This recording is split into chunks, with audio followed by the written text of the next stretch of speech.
Hello, welcome to episode 53 of Cyberpunk. Thanks very much for joining me. I was going to start off today by asking if you had anything special planned for your Sunday, but then I stopped myself because I realised that what makes Sunday special for many of us is that we don't have to plan for a change. We can chill and relax and recharge our batteries ready for the week ahead. So I will instead say I hope that your Sunday turns out exactly how you would want it to. Right. Lots of feedback about various things this week. As normal, I've got a bunch of points collated and ready on my iPad for us to chat about during the episode. But here in the housekeeping, I wanted to focus particularly on a single divisive subject called ludonarrative dissonance and how it relates to some of the comments which people have been making really right from the start of the playthrough about aspects of the gameplay. Ludonarrative dissonance, if you haven't heard it or not familiar with the expression, is a term used in video game theory to describe a conflict between a game's narrative elements, that's the storyline and the character progression, and its ludic elements. These are the actual game mechanics, things like rules, abilities, how the game presents you with choices over things that you can and cannot do. In particular, it can be seen as any mechanism, particularly where player choice is involved, that has the potential to break the flow of the story or the immersion felt by the player. A hypothetical example might help, I thought. So let's imagine a game where the storyline is that the world's going to end in 24 hours unless you make a one-way swim across a lake to an island and press a certain button. So what do? Well, in keeping with the thrust of the storyline, to be sure of saving the world, you react to the obvious urgency. You decide to swim across the lake and hit that button immediately. But wait. As you're changing into your swimsuit, before setting off for your swim, you look over your shoulder and notice behind you there are lots of unexplored huts, with enigmatic-looking people loitering near them, some of them beckoning enticingly towards you. You spot other things too, like a massive mine entrance that you hadn't noticed before, some mysterious rock formations, a collection of strange blinking lights on a nearby hill. What adventures might await you if you were to head back there and look around? Imagine all that content you are missing out on forever if you simply swim to the island. So what do?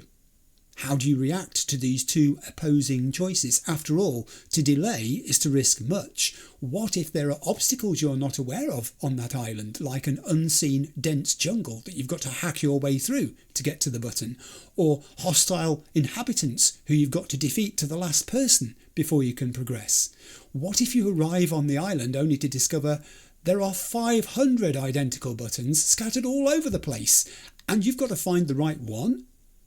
So surely no delaying. Swim right now, swim as fast as you can, right? But on the other hand, what if you reach the island and find and press the button and it's only taken you 15 minutes to do it? You could have delayed back on the shore and explored all that area had to offer, including whatever was in that mysterious cave, and still had plenty of time to save the world. Almost every episode, people comment on the pacing and focus of the playthrough, and I'm not going to go and tackle that again because I've talked about it before, but what I thought I would do here is look at this deeper issue of what could be called the ticking clock dilemma. It's a thing we all experience in games, and Cyberpunk is no different.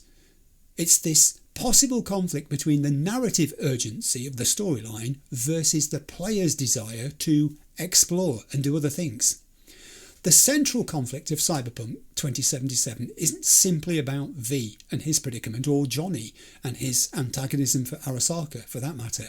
It's also a kind of conflict about how the player chooses to use his time. And from the moment my tune Victor Vector told me that V only had weeks to live, the game made that choice for me even more impactful. Some players react to V's situation by seizing the time he's got left and deciding to make the most of it. They feel that every side quest, whether it's helping Panam with the basilisk or going for a swim with Judy in the late afternoon, every bit of exploration of the Cyberpunk universe is a precious moment of humanity stolen from V's dwindling days. And in this view, The ticking clock isn't a nuisance, it's not a problem, it's the emotional engine, it's the stimulus, the driving force propelling V onwards to experience as much as he can in the time that he has left. It's the thing that makes V's journey feel like a true blaze of glory. The side gigs, the jobs, the explorations, they're things to be savoured and thought about and reminisce over afterwards. However, the other side of this story is somewhat different. There is a sizable segment of the community that argues that this lack of urgency introduces ludonarrative dissonance into the storyline emphasised role-playing element of the player's experience. Just like in the example, it's to do with recognising urgency in the storyline and how the player reacts to it. In the Cyberpunk context, for example, some players find it jarring to watch V have a violent coughing fit in a shower cutscene illustrating how his condition's deteriorating by the day, reminding him fiercely how he's in desperate trouble and needs to focus on quests that relate to finding answers to the relic chip. And yet moments later that same V can potentially step out of the shower and instead choose to park those very same quests and go off spending hours exploring the back alleyways of Night City, or taking on a street racing gig, or going for a ride on N-Cart, or thinking about how to decorate their apartment.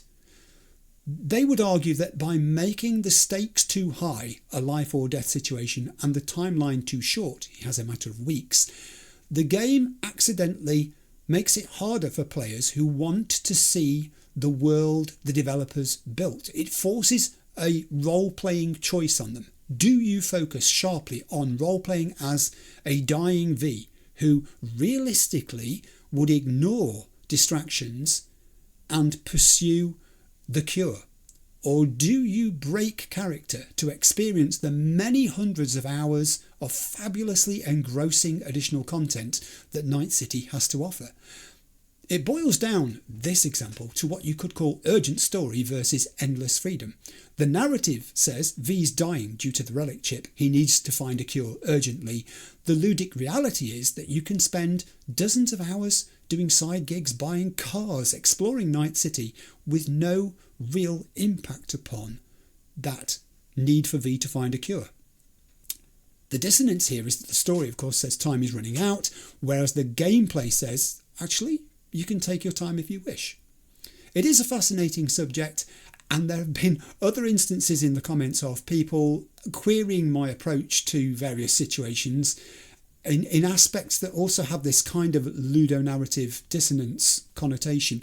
One of them is moral themes versus violent gameplay. This has been something people have quizzed me about. It's another example of how I feel the dissonance. The narrative explores the idea that there are themes of the absence or presence of humanity, compassion, and also the cost and waste of violence as a solution. But the ludic reality in the game is that you can solve many in-game situations and problems by attacking your enemies and wiping them out, and not necessarily be punished for choosing that option, for choosing to do so. So the dissonance there would be that there are these deep philosophical themes, but they clash with this almost routine, consequence-light violence and combat that is your option. Another one that people have queried me about, and again it's on this theme of ludonarrative dissonance, which is why I'm talking about it here, is the idea of the character's identity versus the player's behaviour. The narrative is that V is a defined in-game character. He has a voice, he has personality, he has relationships. The ludic reality is that the player can act inconsistently with that if they choose to. So V can be helpful in one mission and then for no real reason, simply because of player choice, can be utterly ruthless in the very next with minimal narrative pushback. So the dissonance is that the story implies a coherent character, but the gameplay allows for fragmentation or contradictory behaviour, which can seem out of place for them. And there is a fourth one, which I haven't actually been pulled up on, but it is necessarily a feature. It's the idea of the anti-corporate message versus the reward system in the game. The narrative of Cyberpunk is that It criticises capitalism, exploitation, megacorporations as being damaging, having dystopian effects. The ludic reality is that you constantly work for fixes, you take paid gigs, you chase money, you loot and work on upgrades. So the dissonance is that the game critiques the system that creates and maintains the dystopia, whilst rewarding you for thriving within it. So ludonarrative dissonance is a fascinating subject. I'm on record as being very grateful to the devs who have had to wrestle with these and many other questions, the spectacular way in which they succeeded here in Cyberpunk. They achieved a great balance by recognising that dissonance actually is a feature of our everyday lives too, and they built it into the alt future of Cyberpunk. They place the choice upon the player. They present the options. The player decides and has agency over who their V is, the kind of person they remain deep within, their morality, even when they're forced to compromise. It's important to notice too that the game creates ludonarrative harmony too. The different build types reflect the idea of self-modification and identity being part of the storyline. The cyberware choices reinforce the theme of exchanging humanity for power. So the ludic elements are often in sync with the narrative in that regard. They are supportive of it. And I think you know where I sit on the subject of player choice in general. I'm an explorer. I think urgency is something to be aware of, but not ruled by. But the subject of ludonarrative dissonance is fascinating to think about, how the story and gameplay can sometimes pull in opposite directions, and how that can actually be a good thing creatively and put the player in awkward situations that, for me at least, far from hurting immersion and role-playing, actually enhance it tremendously. So I'll end the housekeeping by asking you the question, in your experience, does the relic and its ticking clock make you want to rush through the game in general, or have you found another way of justifying spending months in Night City while V is technically dying? That's the end of the housekeeping. Now, those things that I spoke about in the housekeeping directly relate to episode 53 and what I hope will be the focus for it. I've been thinking about the events of the last episode and how they fell into two distinct categories. The first was all the random exploration and unexpected activities that I got caught up in while travelling to meet up with Aaron the Boxer. They were just delicious. That's exactly up my street, because using the map, learning about this strange place in which I find myself, getting those unforgettable encounters, they are just unbeatable for surprising me, keeping me on the edge of my seat as to what's coming next. But talking of Aaron and helping him escape from his controlling gangland past, this is the second element that I realised. Whether Angie the boss is going to let me or Aaron get away with standing up to her and her gang members, I don't know as yet. I'm still waiting for Aaron getting back in contact with me.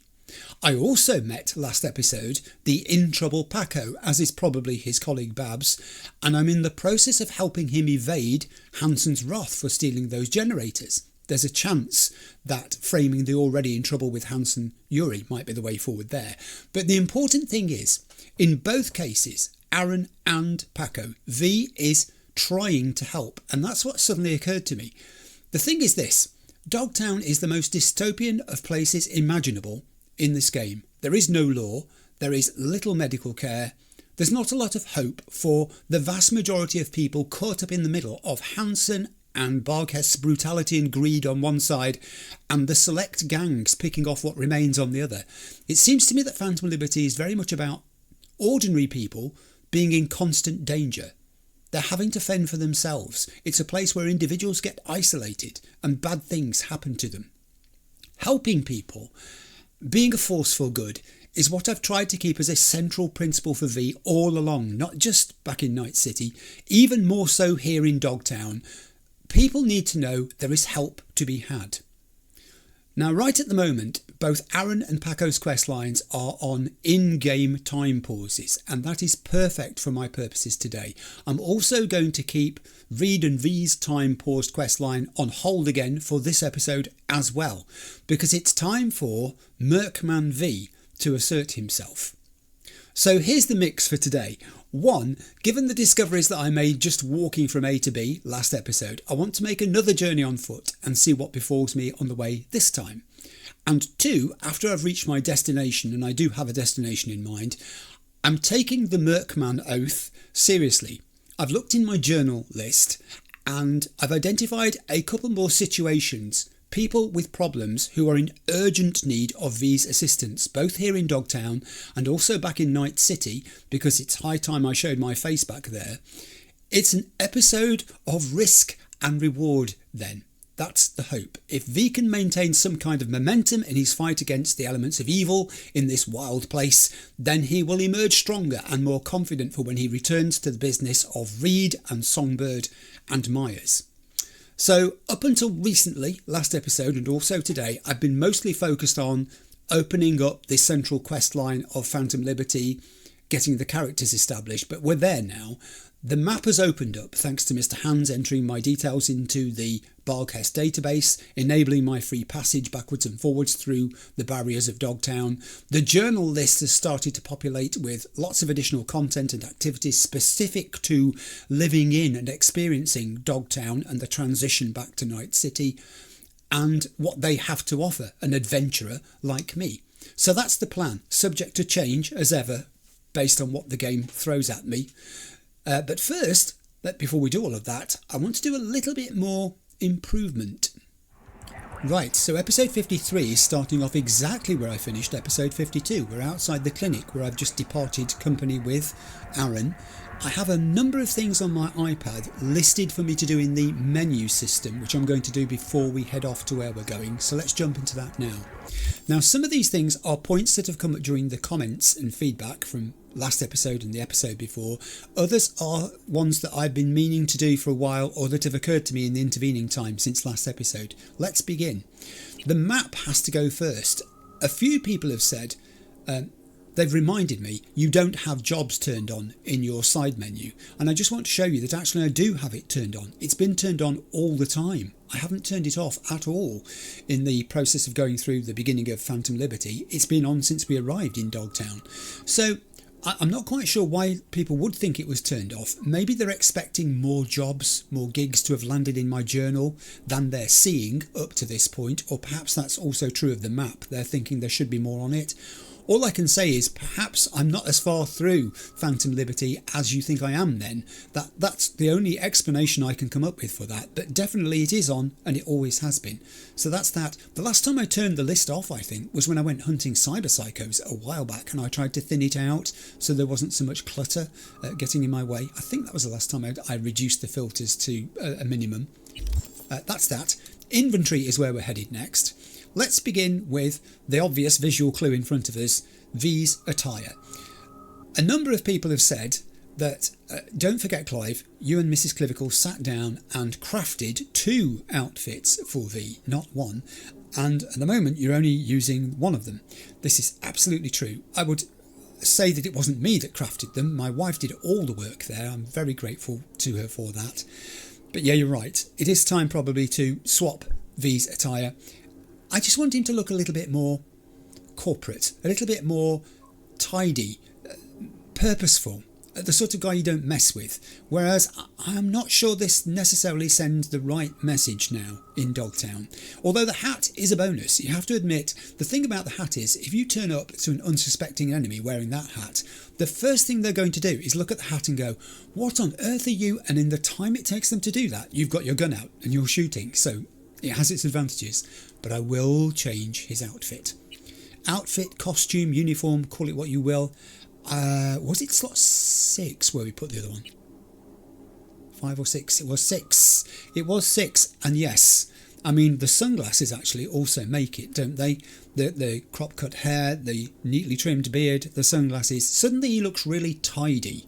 He looks like a person who takes care of his appearance and wants to present a certain image, and it's the image that says, I mean business. The yin long helps, I have to say, in that regard. Good, so we've done that. Now, next change from my pad. Yes, last episode I was relying on this, which is Ozob's Nose as my grenade. It's an iconic grenade and it was very effective. But I didn't want to fall into the trap of saying that's a great grenade, I think I'll keep that. I was going to make myself change to a different grenade, and I've had a look through the menu, and the one that I'm going to change to is this one here. It's called the Gash Anti-Personnel Grenade. It's tier 5 plus. It's not iconic, however, but it is tier 5 plus. It does say 16 physical damage, 4.8 blast radius, the size of the boom. That wasn't what attracted me to it. It was the bit underneath that says activate 32 lasers that deal damage for 8 seconds. That seems a long time for a grenade to have an effect, and the 32 lasers, well, I am intrigued by that. And the other bit of the description too, decapitates non-boss enemies who have less than 30% health. So, I mean, it could be a useful thing for tidying up large numbers of enemies. If you've been in a battle for a while and you're getting a bit fatigued of shooting bullets at them, the Gash Anti-Personnel Grenade could step in. What it will do, I have no idea. I do, however, want to test it. Rather like I did before, the moral question of whether it's right to test one of these grenades on a group of enemies who are not actually doing anything to offend you at the moment. It's going into that ludonarrative dissonance thing again, isn't it? You know, the conflict between the player and the character in this. I actually don't experience it as a conflict at all. I can recognise dissonance, but I think in this kind of dystopian society where everything is falling apart, what could happen to many people is that they do retreat into different sorts of behaviours. There are inconsistencies in the way that they approach the same situation twice. They can be kind one minute and not so kind the next. They can be thoughtful at times but thoughtless at others. And I think, you know, it's similar to the situation where when we find ourselves faced with a crisis situation, you know, maybe it's something, I don't know, financial or health or whatever, we sometimes do console ourselves by, you know, reading or watching TV or playing games or those sorts of things. It's a distraction technique. It's a coping mechanism to help us say life is going on here. You know, stuff has got to continue to function around me whilst we deal with this other thing. So yeah, I mean, it goes on to what I was talking about in the housekeeping. I'm not going to refer to it again because it was in the housekeeping particularly. But yeah, it does have this kind of carryover. So I will be testing that grenade. Right, I've been into my iPad again to look at the list of things that I want to do before we get started. I'm going to do some crafting. In the crafting menu, I want to focus on this thing, the active Chimera core. Now, if you remember, when we defeated the Chimera, Myra's and I, this was the thing that I picked up from beside her feet, the little glowing object. This was our reward. What it does is, it gives me the ability to craft one and only one out of 4 possible iconic weapon mods. We're going to look through those 4 mods at what they do and how they would work, and then I'm going to choose one to craft. Before we start, I just want to point out on the right hand side of screen, in that list you can see there, the second characteristic is shared by all of these mods. This mod can be unequipped. It also automatically unequips after disassembling, selling or dropping the weapon it's attached to. So in other words, it is transferable between weapons of the same category. Now I say category because each of these mods applies to a different category of weapon. The first one is called Firecracker and it's a power weapon mod. And the thing that it gives you is the ability to shoot explosive rounds. Now there's a lot of things I want to just unpick here to do with power weapon mods. The first is, in my slots in 1 and 3, I've got power weapons, Plan B and my Overwatch, but they are both iconic weapons and you can't apply this mod to iconic weapons. So it wouldn't be for them, it would have to be for a different power weapon. That's not a problem. I do have lots of power weapons and they're not hard to come by. I may even, and I'm not going to go through them because you'll see why in a minute, have specs to craft another one. There are several other reasons why I question whether this would be the best one for me to choose. One is that, thinking of those slot 1 and slot 3 weapons, they are stealth weapons. That's the reason I'm using them. I'm not really using them as power weapons. I'm using them because of their silencers. So were I to equip another weapon with this, it would not be usable in a stealth situation. it's going to shoot explosive rounds, it's going to attract attention. Now, I have got installed in my build self-ice, and I had to be reminded about this by someone in the comments recently, and I remembered installing it and then forgot promptly what it was doing for me. This is the reason that many of the traces that my enemies have been trying to apply to me recently have failed, because self-ice is defeating them. So you might say, well, actually this is a good addition then to your power weapons because it broadens them out. You've got stealth weapons and you'd have this thing that could shoot explosive rounds when you needed it to and didn't want to be quiet. All of that is true, but the one drawback I think is my affinity for power weapons. This would make it even more that I was selling myself to using power weapons as the thing. And I'm trying at the moment to go the other way with that and make V broaden out his use of weapons into tech, into smart. And yes, already he's throwing knives, but into melee. So you see what I'm saying there? It's just too easy, in a sense, for me to pick this one. It would be too tempting, and I think I know what would happen. I think I'd rely on it very heavily. Let's look at the next one. The second of the options is Wall Puncher. This is a tech weapon mod. This one's got quite the lengthy description. It allows you to charge the weapon to 200% capacity without increasing the charge time. It has plus 100% armour penetration and no penalty for penetrating cover. So if my V were the sort of person who instead of power weapons was into tech weapons exclusively or very heavily, that would be tremendously appealing when you look at the benefits that it would bring. Again, you can't attach it to an iconic weapon, but I have non-iconic tech weapons that I've used before now, and I can see the attraction. My V personally hasn't done very much of this tagging of people and then shooting them through walls. I've done it occasionally when there's been a barrier or something in the way, pretty much experimentally just to notice that's what happened when I did so, but I've not relied on it heavily. Nevertheless, it's a possibility. The next one is Hakatomi or Hakatomi, call it how you will. This is a smart weapon mod. It only has one effect. It has a plus 5 chance to apply a quick hack effect. The effect type depends on the body part hit. Again, the thing is, at the moment in slot 2, I've got a smart weapon. That sort of suggests to me that of the two categories, tech and smart, I am preferring smart. Because the Yinglong is a terrific weapon. It really is. I love it. It is, however, iconic. So again, the same problem. I can't apply the Hakatomi, or call it what you will, to the Yinglong. It would mean looking for another smart weapon. In my inventory, I've got one or two other smart weapons, but maybe not the ones I would want to apply this to because they're not particularly strong. So if I were to choose this one, it would very much be a leap of faith investment in the future. It would be saying to V, okay, we're really going to make an effort then, aren't we, with smart weapons? We're going to look for either buying one that's really good or finding one that's really good or crafting one that is, utterly brilliant. And I will look this time. I think I have got, yes, I have got things I can craft if I want to. But it is an investment for the future because as it stands at the moment, I would not, if I bought this, want to apply it to any smart weapon that I'm aware of that I've got in my inventory right now. Whereas, were I to get the power one or the tech one, I could pretty much put that onto a weapon today. Let's look at the fourth one. The fourth one, and it's probably not a surprise, relates to melee weapons, and it's called Severance for a very good reason in the description. When an enemy is below 50% health, each hit to their head or limbs has a 20% chance dismember and instantly kill. The thing is, I have got some melee weapons in my inventory. I've got katana, I have clubs, that sort of thing, but I don't use them.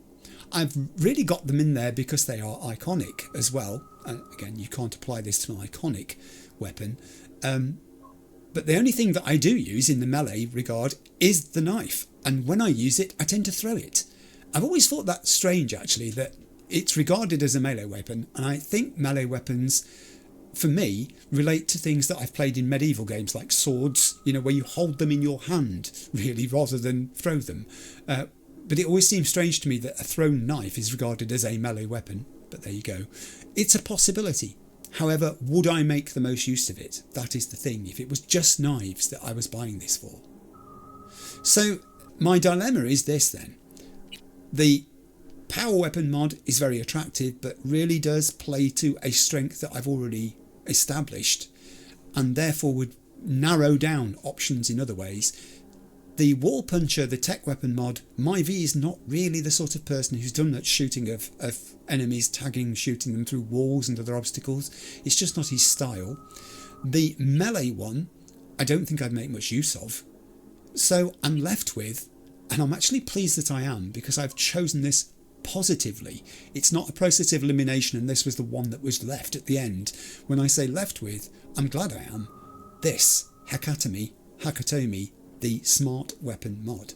I can envisage situations where if I can find, craft, purchase, whatever, the right smart weapon, this applied to it, in combination with things like quick hacks, obviously because it has this synergy with quick hacks, could be a very effective combination in certain situations, one that I would like to explore.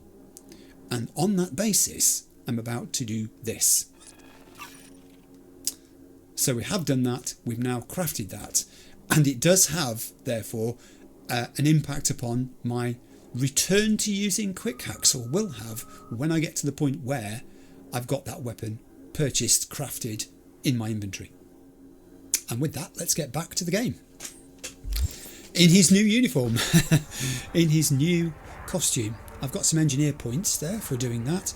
Right, on the map, I have pre-selected my apartment because that is where we're going to be walking back to. It's not very far, but as I said, I want to have an element of walking just to soak up some of Dogtown on the way each episode before we head off to do other things. So let's move. No easy way out. Oh, I can turn that off now. Let me pop into the journal and turn that off, otherwise it's going to be sitting there shouting at us all the way through the episode. That is so much better. Which way have I got to go? This way. It is 9:52 funds transferring. Who's transferring me funds? It's 9:52 a.m. I was about to say, and it looks like it's going dark. The American Animal Defenders Association. Dear Mr. V, thank you once again for your timely assistance in rescuing the American shorthair you recently encountered. We're delighted to inform you that dear Mittens has made her way back to Washington safe and sound and is now in a caring, loving home. Oh, this is some sort of covert message. Oh my heaven, I'm an agent.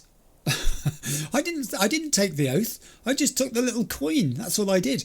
The American shorthair has to be Myers. She's made her way back to Washington safe and sound. Mittens must be her code name then. Mittens, that's great. The transfer also includes a small bonus for your diligent attempt at helping us locate the elusive violet rosefinch. We will do everything we can to protect this beautiful endangered bird. That has to be songbird then. We hope that this is only the beginning of our long-lasting mutual partnership. Let's fight for a better future for all animals. American Animal Defenders Association. Another one rescued. The pit of my stomach dropped out. Well, I've just realised I may have signed up for more than I thought I'd signed up for here. I think I just gave them my email. I didn't say, you could use it to contact me all the time. Oh, I need to think about that. Also in the messages here, I noticed that my message list has increased. I've got a message from the fabulous Ronald P.T. Malone, who I could talk to all day. The man has so much lore to expound. And, you just feel like sitting down, crossing your legs and saying, tell me more, master. Panam's also been in touch with me. There's other stuff in there. I'll come back to my messages list in due course, but I want to get moving. How much? 25,000 eddies? Working for the government is lucrative business. That's incredible. Right. Now, I'm a pair of eyes and a pair of ears on the way here, so who are you when you're about? These are Blazers. Well, and Thug. And there's a third one there, who's a rat. A Blazer, Thug and a rat. Sounds like the beginning of a joke, doesn't it? Walked into Capitan Caliente one day. I'm just wondering whether I could... Is there any... Ooh. Whoa, whoa, whoa, whoa, whoa!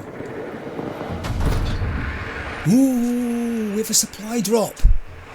Now that was one of the things I wanted to get round to doing if it happened today, and it's happened. It's over there. Oh, I'm torn. I'm not going to rush to it. I'm not going to rush to it.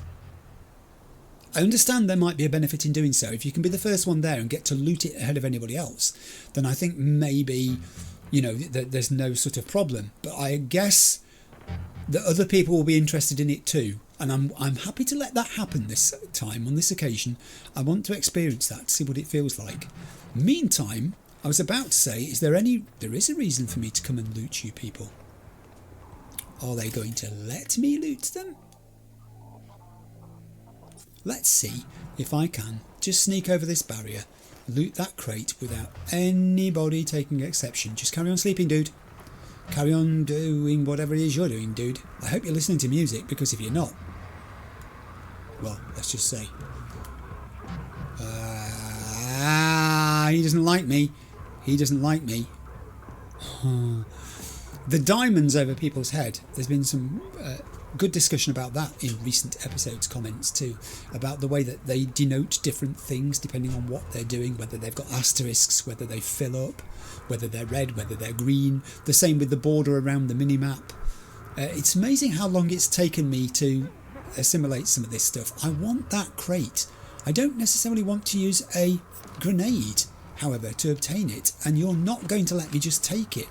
So I'm afraid I'm going to have to take it this way. Don't worry about it at all. And 3 down. Now I can get to the crate. Put your gun away. It frightens the locals. Oh, tier 1 components. I feel I may have overreacted there somewhat. Isn't it too late for an apology? I think it might be. Oh dear. Dear, oh dear. Oh, thematic. You won't need it. I'll have it. You don't have anything for me? Apparently not. Right, I will continue my navigation in the general direction then of home and of that drop. Is it still generating red smoke? It's not finished then. They're not time limited, these things, are they? Maybe they are. Perhaps I better not loiter too much. Good citizens are now. I can't tell whether they are cowering. They are cowering because I've discharged gunfire over there. That was remiss of me. I am so sorry. What can I say? It's not really a dissonance thing for me. As I've said, you know, I find this entirely believable. That people who are under heavy stress in a situation which Dogtown and Night City is in general would retreat to using forms of activity like playing games and reading and listening to music and all those other things, and behaving out of character when they find themselves in particular situations as a result of the dystopian stress they're experiencing in this place. Yeah, these people look like they're waiting for me to be somewhere else. I shall do so. I'm advancing to... Ooh, hello, got another group here. Who are they? This is a blazer. That's a rat. I'm betting you're a thug. And a thug. Isn't that weird? They seem to group in threes. So my drop is over there, making the sound saying, come get me, which I will do. I shall head your way. But I do want to test out my grenade, as I said, before I get into a situation of needing it to work in a predictable manner. I have no idea how it works at this stage. Now I know they will take exception if I get too close, and I've just seen a complication. They're cat lovers. Oh dear. Also, does this grenade harm other things, such as animals or citizens, just ordinary NPC people, you know, who are around? I don't know. But I think I'm going to have to find out. Let's see what happens. She's seen me. Do it now. Oh, look at the sparkly laser beams. Oh, it's made Swiss cheese of the building. It's chopped holes in everything and everybody. And the cat is unscathed. It's still treading its pillow and looking forward to eating its I wouldn't eat that now if I were you. I think it might have blood in it. I have an answer to my question. I now understand how that grenade functions. That was a very quick 8 seconds though. I was so mesmerised by watching the effect of it, I didn't notice the 8 seconds going by. Where I can't count enough bodies here. I know there are parts, but you know, I'm trying to sort of work out where everybody is. That's very effective. My route that was straight heading back towards my house is now the most convoluted of things you can possibly imagine. And I don't know why that's happened. Surely it's going to straighten out again if I go back around the corner. Thank you. That was good. This guy's either preparing for a race or trying to fasten his laces and has forgotten how to do it. It could be one or the other. It could be both. Or could be back problems. Get yourself to a chiropractor, my friend. I'm sure there will be one somewhere in Dogtown. Sorry, I just had to pause there. I was desperate for a comfort break, so I've come back and jumped back in from the pause. Right, here we go. I want this. Let's see if I'm the first person to get to the... No, I'm not the first person to get to the drop.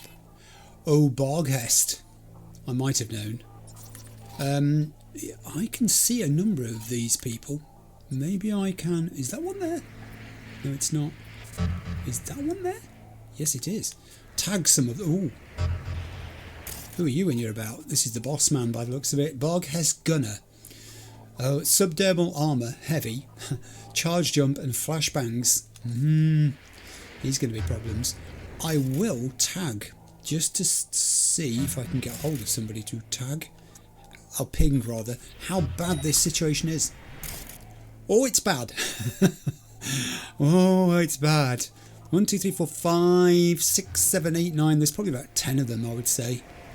I can see some of them. I'll tag the ones that I can see. If I move around, I might be able to get a reasonable vantage point at various places from where I can tag all of them. That would be a good thing to do. Where is that guide? There's a readable in the middle of the... There's a readable in the middle of the thing, next to the crate. Oh, but that's made my mind up. I was thinking about potentially looking for a way of stealthing my way in here. I mean, it was going to be very hard, let's be honest, when you look at the way they're deployed. I mean, that's classic deployment. Look at it. They are in kind of in a circle around the guy who's at the crate doing whatever he's doing. They're protecting the cargo. The package is being protected. People, it's not safe. Who are you? Who are you? Bonnie and... I was expecting Clyde. Roberto, head home now. You have been warned. This is not going to be a quiet or safe place to be in a few seconds' time. Do you know what I might do here? I might... Can I get onto these rocks? I can get onto these rocks, but there isn't a lot of cover. I just get this feeling. Let's try another ping and see if there are more of them on that side than I can see. Yeah, there are. There are indeed more soldiers that side. That's too close to the vehicle. There's at least one over that side who I've not yet pinged. Can I use the cover of these? Hostile area. Bushes. Tree. Shrubs. I'll take anything, I'm desperate. There he is, and he did have a friend as well on that side. So there's no weakness on the far side, in other words. I was hoping there might be, and actually there isn't. If anything, they're just as densely populated that side as this. I am going to have to fight my way in if I want this cargo, in other words. Now, I'm just wondering whether... Are they going to see me if I creep along? Surely that's been made that way so that you can creep along this ledge to this bush, hasn't it? Don't you think? I mean, these three are like skittles lined up here. There's a massive risk of trying to take these people on. I can't approach from that side either, I don't think, very easily. I mean, I don't know. Can I, though? Can I go that way? Could I? Don't go too far, you'll fall off the edge. Or do I stay here and try and shoot them? Am I going to be observed? Can I even reach? Let's do a test and see if I can reach. Am I squatting down? Yes, I am squatting down. Is this bush providing me with much cover? Not a lot. Maybe this guy needs to go first. Let's do this. 1, 2, 3. My heart. My heart. Okay, that's a good start. Now let's not mess this up. That one's gone as well. Good. Don't try to do too much. I think I may have exhausted what I can do from this particular location. It behoves me to move backwards upon myself, using the cover that is available. Don't look this way. Nothing happening here, nothing to see. It's just me creeping along. Yeah, I'm not going anywhere near that guy. I'm not going anywhere near him. Is he gonna... Ooh, you moved just at the last moment. Glad I didn't pull the trigger. Is he gonna take exception to me? I'm concerned about this dude.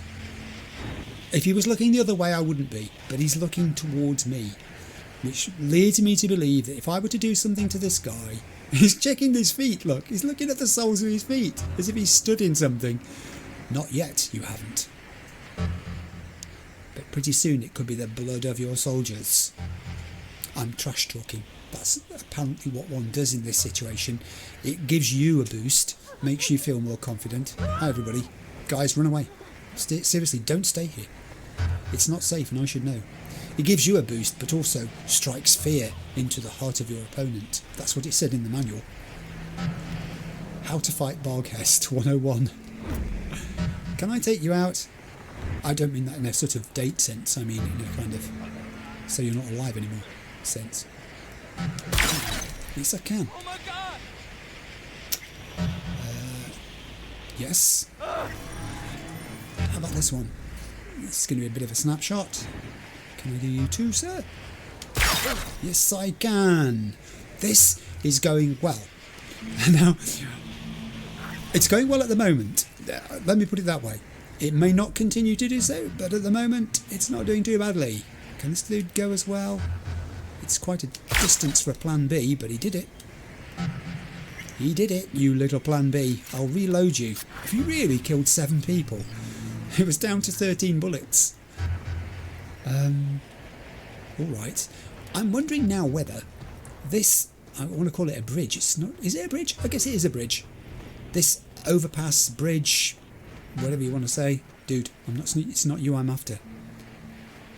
All of you people are perfectly safe. To a degree.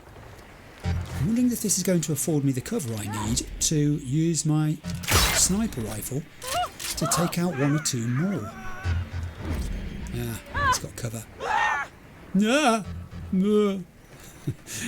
said the nearby civilians. This is Murkmanish behaviour. Murkman fights against injustice. I think it's unjust that they should have this drop. I think it belongs to me so that I can, by making myself stronger, fight back against their dystopian rule of Dogtown. That's my convoluted logic for saying I want it. It will be mine. I might have exhausted everything I can do here from this position, although it did take a couple more out. Let's see if anyone has moved. It's a patient game. Wait, I'm nobody. You're nobody. No one's nobody, my friend. No one is nobody. That's the whole thing about Murkman. Ah, now I think I can see that guy. There he is. There he was. I know. I can't believe it either. Something surely has got to go wrong in a minute. Length of episode. Just want to talk about that. This came up again. I know that last episode was 4 hours, I think. Just over 4 hours. Just over 4 hours. I really don't think today's episode will be 4 hours. I've looked at the things that I want to do. Obviously this is the sort of activity, this unexpected thing is the sort of unplanned thing that happens when you're just walking from A to B. But the couple of things I've picked out in my journal to do, I'm hoping that when I put all this stuff together it won't be 4 hours today, let's put it that way. I'm looking for a shorter episode today. That guy is standing in a position where I can get to him, but he's just... he's had the common sense, having seen his comrades fall so easily to my wily ways, to stand where it's hard to get at him. Oh, there are civilians down there too. However, his part in this has now expired. So what have we got left? I could do with pinging again here, couldn't I? Well, I've still got people left to ping. Can I... Let me see if I can get hold of one of these two people that I can see to ping and see if they really are now the only two who are left. It's the guy who's dealing with the package and it's the head honcho dude. So right, let's put a ping on and we'll look. I think that's it. I don't think there are any more on the far side. I think that's it. Now, it was always going to come down to the case that sooner or later range would intervene. I could have used my sniper rifle there, you're right, but there's only two of them left, so it's not a big risk. This guy, I think, is going to be a different kettle of fish. They're more acute, or they're aware of things that happen around them. For instance, I will try a grenade on this guy. I don't think it's going to kill him, because they tend to have this ability to run away, for one thing, from danger and take cover. I could try stealthing him, I guess. Man, I can try both those things. There's nothing to stop me, is there? There's nothing to stop me giving him a grenade and trying to stealth him if this doesn't work. So let's do that. Go. Yeah, you see, look. Now that was not anywhere near as effective as I hoped it was going to be. No Swiss cheese on him. He's no fool. How do you think he got to be? Now he starts his trash talking. Now he starts his trash talking. It won't have any effect on me. It won't have any effect on me. I am aware that I'm repeating myself. Alright, well, he's...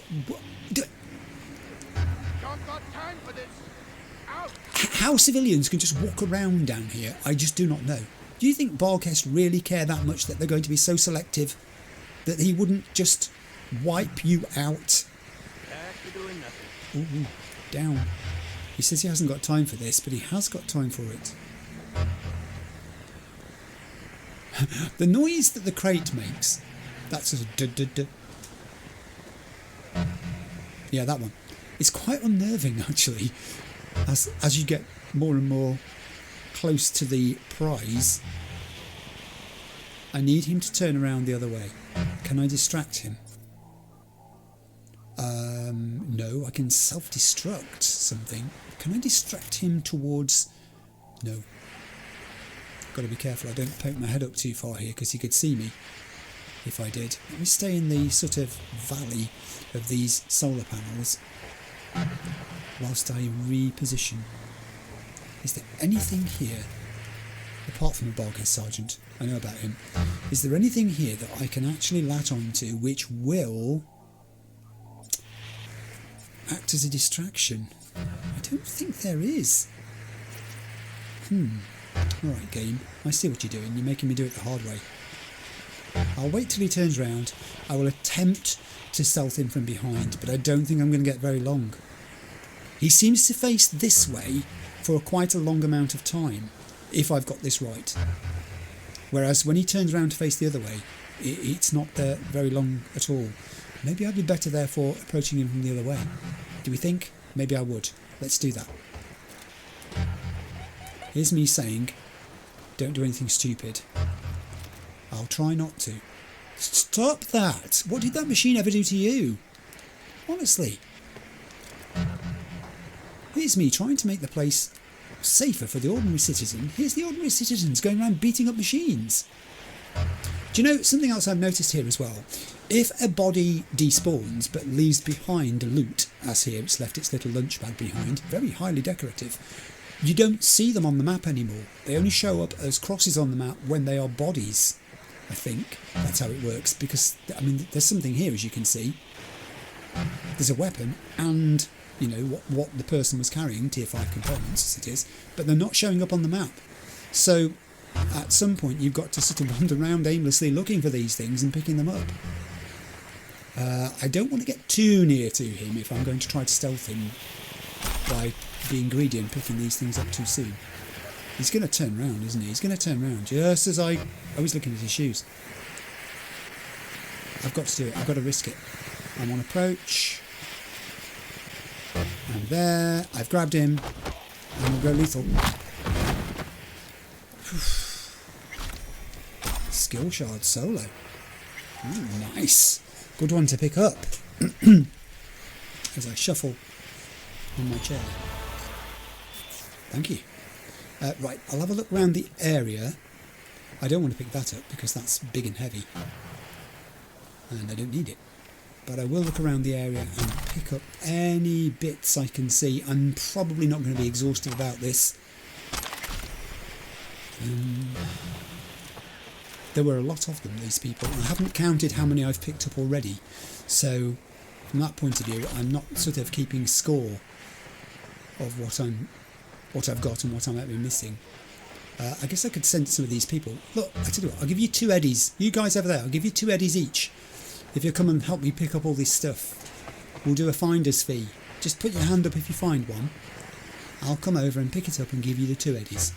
Oh, there's a special prize if you find one that's nodding in the floor. That one's worth 3 eddies. I don't think I can pick that up. Yes, I can. Disassemble money shard? More eddies? You're kidding. That's 34,000 eddies I've got already in this episode. Gosh. I mean, working for the government though, 25,000 eddies. Am I going to keep getting paid now? Am I officially on their payroll? My name's on a list somewhere. I don't think I like that very much. You know, when you've not taken an oath, it's easier, isn't it, to feel less bound to something than when you have, I guess.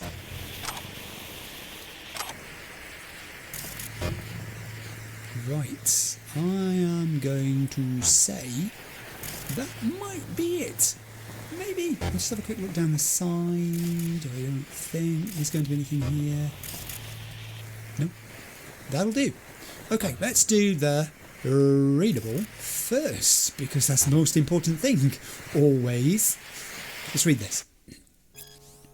Archive conversation, Kyle Arujo is that, and Jabez or Yabez, I'm not sure which, Rice. I'm going to say Jabez, I'm sorry if it's wrong. Kyle, yo, how many Barghest soldiers does it take to unload an airdrop?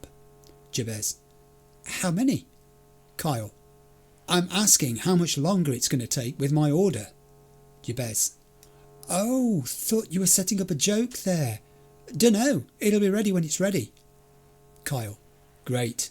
I'll tell that to my super when he asks why the recruits are sitting round waiting for implants instead of out there on the street working. Jabez, what did you order? I can look up and send it along first. Kyle, urgent stuff is blood pumps, diazepam dispensers, metabolic editors. Jabez, you out again? We just sent you all that. Choom, you better put up some cams in that storage of yours. Kyle, you better quit me off. Unhappy customers. The only thing you can say is the customer is always the customer. That is certainly true. Right, I have a crate to loot. Oh, nice. Carrying capacity shard. I love these. 2,000 more eddies. Come on. This is just too good. Excellent. That was a loot drop then. That was a supply drop, I guess you'd call it. Excellent. I know what they're like now. I have no fear of them. But I might try to tackle the next one. Well, I don't know. I was about to say a different way, but it depends if it involves Barghest. Right, I'm going to resume navigation towards my house. And all of these people, blithely unaware or unconcerned by what just happened. Just sitting, chilling, passing the time. This guy staring into the distance saying, do you know, I thought about becoming a Barghest troop one day. And then I'm glad I didn't now. Having just seen what's happened. I've met that guy before, actually. I've seen him. He was outside where Ronald was, sitting on a crate, chatting. This dude is tuned in. This dude is tuned out. You, live around here? Well, live is kind of a tricky word. I inhabit a place not far away from where we're standing. I'm heading towards it now, actually, but I wouldn't recommend it. Well, you know, I mean, I'd rent it to you.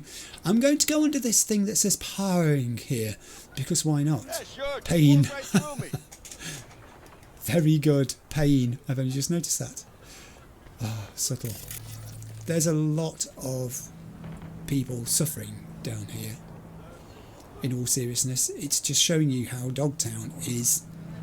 You know how you see this in Night City? You see so much more of it here in Dogtown. Just look around you, look. There and over there in the distance too. I don't know why I've got my gun out. I'm so sorry. I didn't mean to scare anybody. What have I done? Go away! What? Who's shouting? Who's shouting at me? Stop shouting. Oh. You're stalking me? Just like her? I'm not. Who's accusing me of stalking people? I'm not stalking you. Is it this woman here? She looks like she's a DJ listening to something. I'm going. It's all right. I didn't mean to disturb you. This posture that they're adopting seems quite common, doesn't it? What I was about to say was, bodies?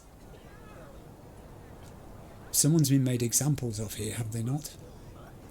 I've got to go through this dark passageway. Well, it's saying I've got to. I mean, I could always... That's a thought, actually. I could always come back and take the steps. Let's remember about the steps, shall we? Just in cases. What do we have? Whoa! Why is that person outlining as red? Junkie. Now, the only previous junkie I've encountered in this situation is the one who was going wild, if you remember, when I was driving from A to B an episode or two ago, and they literally were taking on all comers and mostly succeeding, it would have to be said, fueled by goodness knows what. But yeah, they can be dangerous then. Is that what I'm meant to assume from this? Maybe it is. Oh, not many people come down here. You've got to have a good reason for coming down here. Password. Pardon? Whoa. What's going on? Know the password? No? Then scram. Okay. What just happened? Please don't do this. I don't want to. You left me with no choice. I knew it! Oh, now those people think I'm a bad person. I didn't start this. I was just walking underneath here, and that happened. Password. She appears not to be dead. I may have just wounded her. I don't even know you! I don't even know me. I used to. I don't anymore. That's very prophetic of you to observe. Very astute.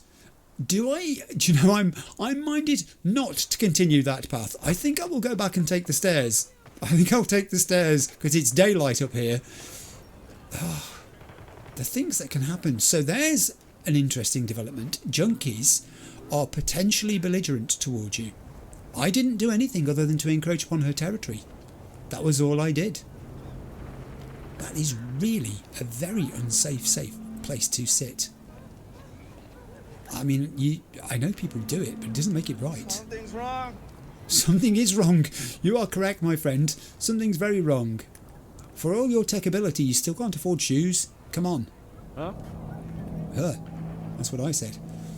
I love the artwork of decay in Dogtown. I've been kind of soaking it up subconsciously, but when you reach a situation like this one, this vista we have in front of us now, it just brings it home, doesn't it? The immediacy of it. It's partly the lack of completion of things and partly the decay that sets in. It's rather like when you start to build a sandcastle on a beach and you tip the bucket up and pull the bucket away and it's not complete, and you think to yourself, well, what do I do now? Do I knock it down and start again, or do I try to patch up the bit that's missing? Because it's possible to do that. You know, you can put a bit more sand in the bucket, put the bucket over the top again, give it a little wiggle, and maybe it'll fill the gaps. Who knows? But that's Dogtown. It's this sandcastle of a place. Is it falling down? Is it being recreated? What's going to happen next? And it all happened in such a hurry, didn't it? You know, you've got the evidence of look at these lorries here, all parked one day, and that was it. That was the day. And since then they've been here, just gently rusting away and being looted, I guess. Looting must be a real thing here. When you look around at vehicles, very few of them seem to be completely intact. I mean, you know, like these vehicles here, look, the doors are off. People have been in these vehicles, they've done things to them, they've stripped stuff out. Anything of use, anything that could be sold, I guess, or made practical application from, was taken long ago. But the architecture is just so imposing. You are tiny in this place, you're insignificant, you are the ant surrounded by the giant mountains. And you still have the Barghest presence hovering over it all with the message, here is your benevolent leader, worship him. Oof. 1:45 PM and it hasn't got to be proper daylight, I don't think, in Dogtown today. It's just dull, overcast, cloudy day. It really does suit the environment immensely. I'm going to progress along the line. As you can see, I'm heading the correct way. Some more people. Hi, how's things? Hey! Hey to you too. So, what are you doing this fine day? Doing some... Oh, okay. It's not like doing your laundry, because that's what I would be doing if I was you. You from around here? No, I am from... we've had this conversation before. You probably know where I live. Well, actually you don't, because it's a safe house. You're not supposed to know where I live. Do you know where I live? Answer no, if you know what's good for you. Let's go. I feel good about this. You feels good about the fact that I did not pursue that line of inquiry. This is like a bridge, but it's like a homemade bridge, look. It's just some gratings that have been laid out, one atop the other. And these people have found themselves an idyllic spot from which to observe. I mean, look at the view they've got. Look down there. That's pretty special. The traffic in Dogtown I find unsettling. The absence of traffic in Dogtown. And also, rather like where we are now, the lack of crowds in certain parts of Dogtown as well. The whole thing gives you this feeling that it's a largish area. It looks in some parts of it as if it's very compressed and it's gone vertical. I have read one of the comments from last week, the week before, was that the devs commented on this business of verticality in Dogtown because it's a small area, things have gone upwards. People have had to move to looking to go higher rather than wider when building things, when establishing things. But nevertheless, you just sort of look around and think, the absolute chaos to the place. You wouldn't want to spend a lot of time here, is the thing I'm saying. Where do people congregate in Dogtown? There is a question I need to answer. I'm getting awfully close to my house, I've just noticed. I guess I can just jump down here? Should I? I shall. And progress along here. Much of it is construction debris. Much of it is stuff that was intended to be used and never got around to be. All these pipes waiting to be installed, still bound up with straps and things. Hansen has no interest in this. Hansen is a territorial person. His action is to asset strip Dogtown, I guess you'd call it. He sees it as a source of revenue and income and kudos for him that he's the guy in charge.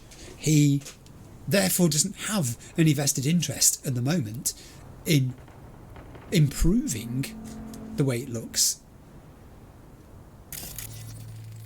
Yeah, okay. I think this is an elevator. I believe this is a lift. I shall lift it. Call it. Oh, elevator, where are you? Well, it's not above me, that's for sure. Still has power, still used by people. Not being used for the purpose it was meant to be used. This was the workers' elevator, I'll bet. And seem to be squatting. That's it, stand up. It's hard to tell. Oh, I have two options here. I don't have to go to the ground. I'm on level 3, Terra Cognita. Ah. There's a name I've heard before, I think. Did Ronald not mention Terra Cognita? I think he did. Let me go to the terrace. That sounds picturesque, doesn't it? The view of the terrace, the view from the terrace looks like it's going to be blocked out by this enormous structure that's appearing in front of me.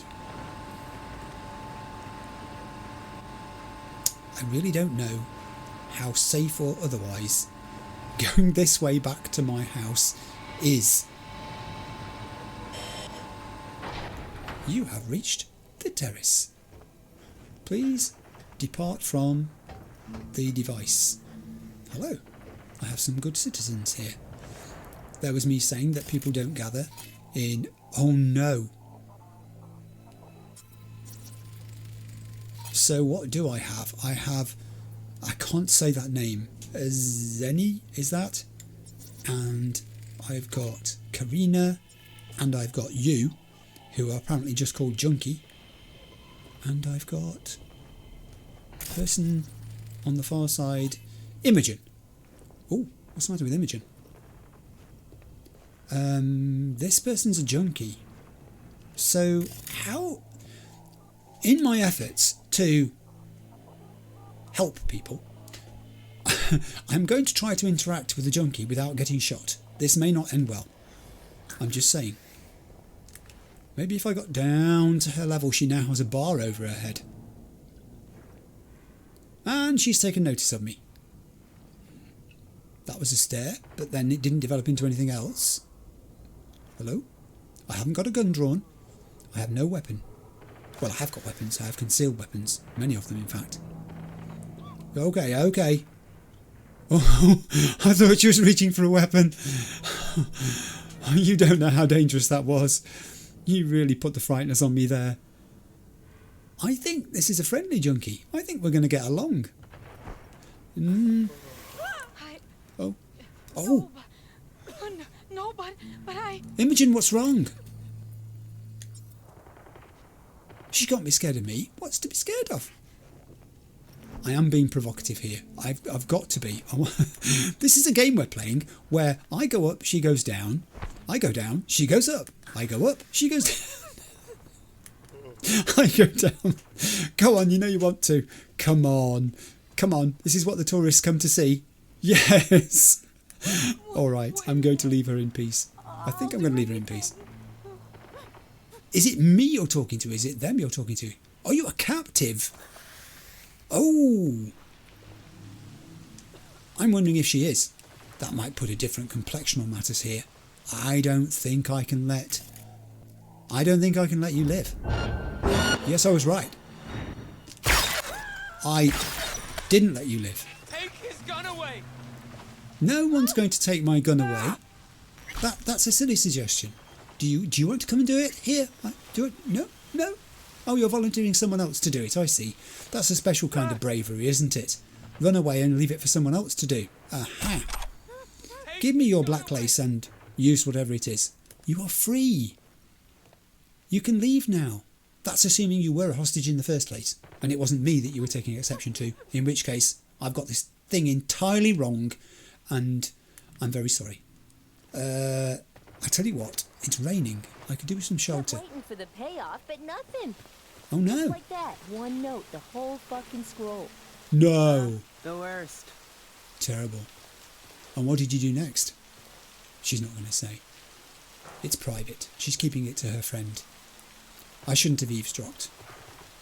Can I also say it's really mean of you to have 2 cans of that drink and not share one with your friends, or indeed her child, I'm assuming, who's sitting here in the rain, thinking, why do adults just talk, and never listen to me when I speak? I don't know, kid. Maybe when you're a grown-up you can ask your kids. I am going to explore across the bridge because why not? I'm not far from home, as I said, and that's my destination of the first part of today's playthrough. Why am I hiding?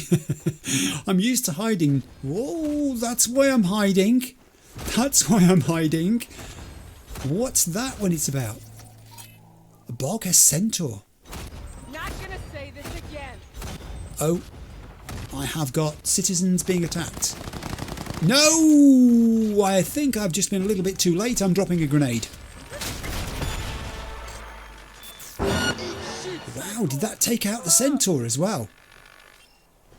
I can't tell. It didn't kill everybody though.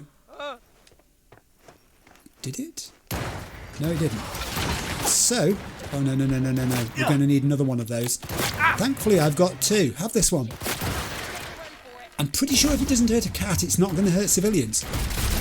Oh, I might need to run away here. Let me bravely go over this way a bit. Stand back, good citizens. I might have to use my ying long. Here we go. I'm yinging, I'm longing. Oh, that did some good. Look at that. Fireworks. Now, oh, there was another one. So the grenades were not so effective in that situation. I will go around the corner and just check to see what damage they did cause. But yeah. Okay, I'm learning. I'm still learning. This is how we learn, isn't it? We learn by doing and observing the results. It's a process of continuous improvement. Sometimes there are backward steps as well as forward steps. Ooh, Barghest Centaur. You were equipped with something meaty there, which I probably could have shot at, and may have exploded if I had done, I'm guessing. Oh no, it did have some effect. There were just more of them than I thought there were. Oh, in which case I don't feel so bad. I certainly feel better than you do. That's not difficult. I'll take that. I'll take that in many ways. In more ways than one, I will take that. Right, so let's put the weapon away, because we know that ordinary mortals don't like it when we wander around with weapons drawn, and we'll resume navigation. Very good. I'm learning all the time. I mean, it's profitable in the sense that I'm also picking up resources in the aftermath of dealing with these people, so that's useful, but it's also profitable in the sense of finding out what these weapons can do. Let's do ground, shall we? Oh, now that doesn't look like it's very far. That was a very short journey. If I'd paid for a ticket there, I would have felt shortchanged. Hello everyone. Completely unaware of the mayhem that's just transpired above their very heads. Or if they are aware of it, they don't care. I'm on my way to my house, apartment, hovel. Hello. Do we have here? This is a robot. Oh, affiliated to the Scavs. Alright. What are these kids up to? Ah, you're throwing rocks at the robot? Oh. Okay, there's a spanner symbol appeared. Can I interact with this thing then? Okay, so this little girl's throwing rocks, literally. This kid's not doing much. This lad is pretending that he's got a weapon and he's shooting at the robot. I think you're being really mean to the robot here, you three. Well, you two. Not this one down here who's sitting, but you two. You're being pretty mean. What? What can I do, exactly? Would you repair the robot? Why not? I know it says affiliated to the Scavs, but surely that's a past affiliation, not a current affiliation. Isn't it? Connecting. I'm going to back up just in cases. Mommy! Okay, well the kids... Mummy. The kids ran away. Oh, no. We're not doing that. We are not doing that. That was really naughty of you. You should be ashamed of yourself. He said, having just sprayed it with bullets and caused the population to scatter. You run away bravely, they said. Where do I go? Do I go down here? I think I do. I'm just heading home. I just want to go home. Oh dear. I mean, I shan't do that again. I don't think there's anything that I left behind there to loot from that robot, was there? I think I completely looted it. Yeah, I did. And all the circles around me are now green. I should have noticed it was a yellow circle, actually, which is a cautionary thing. You know, it potentially was going to be an enemy. I didn't really pick up on that. I should have. Dogtown. It's depressing when it's raining. It's depressing when it stops. What can you say about the place? Can you imagine being like a marketing person who has to market Dogtown? Okay, incoming. Where? Man, I'm surrounded by such tall buildings I can't see the skyline to see where this has landed. That's not it up there, is it? No, that's dark smoke. Where? I don't see it. Let me get around this corner and see if it's anywhere. What? Don't even start. Word of the airdrop leaked out again. Oh. What was in the drop this time? Yeah, tell me. Meds, I think. All of Dogtown's drug fiends jumped on it. Cleaned it out in 5 minutes. Right. Better drugs and ammo. When they drop dead, skies lit up till the morning. Yeah. My young'un collects shells and makes little figurines out of them. Oh, how safe? Not. Oh, that's interesting then. So the drops can contain different things and there is competition for them. And there's where it landed. Over there. Who are you? These are Barghest. You see, I don't think my grenade will do the job here. I'm tempted to try it though. I tell you what, I'll get a weapon out. Not that one. Yeah, that one will do. I'll reload it though. 11. Oh, now you've split up. That's not helpful. I wanted you to be closer together as a threesome, not spreading yourselves down the whole lane. I bet there's nothing I can distract you with either. There is not. This will be a good test. 4.8 metre radius. Do we think the distance from this guy to here is greater than 2.4 metres? In other words, if that's the centre, if that's where I drop the grenade and the radius... Did it say radius or did it say diameter? I can't remember now what it said. Oh, maths. This is going to be the undoing of us here. I'm going to try it and see what happens. Don't go that way. Although I don't think you'll be affected if you do. 3, 2, 1, go. Okay. I had to take that guy out because he was still alive and kicking. But no, it didn't. Didn't take him out either. Okay. Again, all good practice with my grenade. I don't think I can get to that. I think it's under the vehicle. No, I can get it. Excellent. Lexington, is that the weapon of choice for you people? No, wooden. I don't want to pick the body up. New. It was once, not anymore. I've kind of got a second drop to take on here then, haven't I? Do you know what? I'm going to pause and have a drink of orange. Back in a second. Okay, that's better. I do need to take orange breaks at the moment. I don't know whether you can tell, but this thing with my voice is still rattling on a bit. My granddaughter, bless her, has started nursery, as I've mentioned in the past, and she keeps coming home with these bugs that she's picked up and passing them on to all the adults. And it does seem to be at the moment that all of us in the family, we're going from one bug to the next. We just seem to be getting rid of one and we pick up another. My wife is suffering at the moment quite badly with the one that is doing the rounds just at this particular time. But right, let's get back on to where we are. It's the afternoon, for goodness sake. We've spent a whole day of doing this in Dogtown. All right, now then, this is not far from where I live at all. It's more Barghest. So it's going to be another one of their quite lucrative drops, I guess. I'm going to have to be careful here. There is not the degree of cover to be had that there was at the previous place. Also, some of these troops are very proximate to where I am. Very. And this time they seem to be facing inwards rather than facing outwards. How interesting. The previous encounter they were in a ring facing out, looking for incursions. I mean, I just don't know. Let's try a ping and see what happens. Hang on, there is a guy there. I thought there was. I just couldn't quite latch onto him. How close can I... There's a van. How close can I get here without causing undue attention?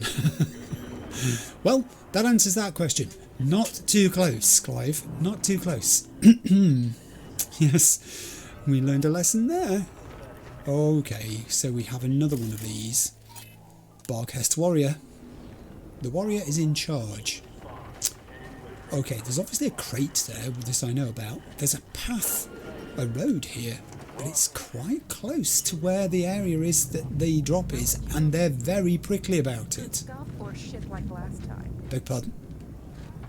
Oh, it's my twins. It's my twins. I've spotted them before. Alright. I'll try a ping, just to scare myself. Now they're facing outwards, some of them. Yeah, this is not great. Well, I mean, look at the number of levels there are here, for one thing. He's on one level. I would say he's on a different level. He's on a different level again. He's slightly higher up than they are, but not as high as them. This guy up here is almost in a sort of sniper position, although he doesn't look like a sniper.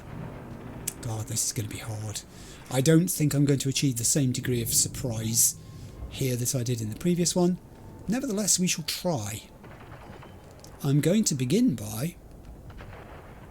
I am nervous of the people who can overlook the entire thing. Like this dude. He could well have been a sniper. It's alright, it's okay. Woo, woo, woo, woo. Very sensitive. Did you see that? That was a surprise and a half. I don't think he was even looking my way, particularly from his vision cone. Yeah, we need rid of you. You've got to go. Oh, that's why. There was someone else there too. Gone. Right, back under, back under, back under. Let's not tempt fate here. You know, there's being reckless and there's being brave. Let's recognise the difference between the two. I want to go home tonight to my food. Okay, more tagging. Just to know where they are, really. I could use quick hacks. This is the point that someone was making, you know, about switching over to using weapons. But I think it's more challenging using the weapons. And I never thought I'd hear myself say that. But I'm quite enjoying the challenge aspect of it. This dude, for instance, is no more. Okay, now. Yeah, you see, that was too close. Hello?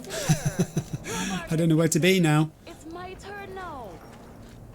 Is it your turn now? Good Lord, are they coming for me? I think they might be. Kids, scatter. I'm sandwiched. Where are you?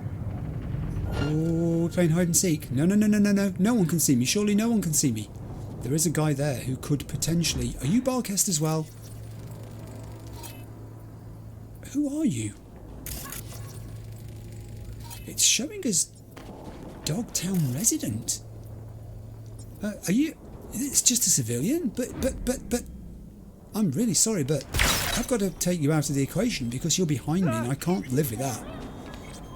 I've got enough problems this side. Without worrying about problems from this side. God, hey, what have I done? Kids! Get out of the way! Oh no, this is impossible. How can you still be standing there dancing around with all this going on around you?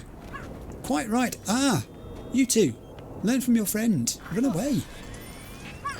I wouldn't be here if I didn't have to be. Okay, I'll loot because I'm not coming back down here. So let's do this while we can. Body. Yeah, there are more over there, not far away. There are more yellow circles showing up. I do need to watch myself here. I could have problems Don't got time for this. from behind as well as in front. I want that crate. I want those resources. They're not yours. I don't know what's in them, but I want them on that basis. Ooh, that's a bit close to get, Clive. No. I know this is all in the way. These concrete blocks and things. They're such a nuisance. I don't know whether it's been tuned up in Dogtown or not, or whether it's just my imagination, but it does seem to me that enemies latch onto you far more quickly nowadays. Or maybe I'm getting old. It could be that. You know? I mean, look, that guy had the briefest view of me there for a fraction of a second, and yet he locked on. Okay, I've learned a lesson. I'm not going to go in that end. I'm going to go back this way. This dude here, the one who is next to the container, yes, you, I'm talking about you, he seemed to be quite isolated. So, maybe, if that one over there doesn't see me, that is, let's face it, things can go wrong in an instant here, can't they?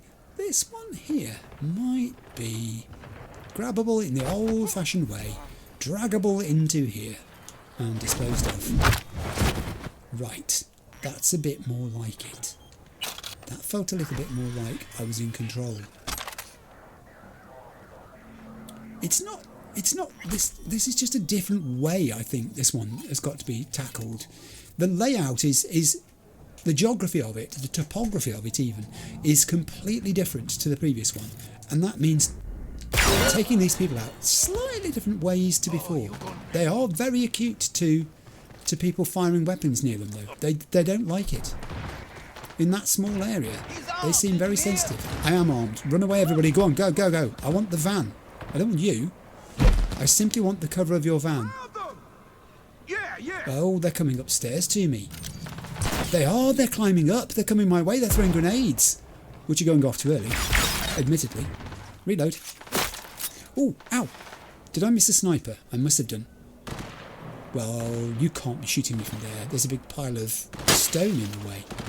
They are making pepper out of this van though. It's going to be usable as a pepper pot by the time they've finished. Hi. Very satisfying, that little double shot. Sometimes you don't need to. I want that crate. You took 3, but you're a bit far away, and the first one didn't really land very well. So that could have been that, I guess.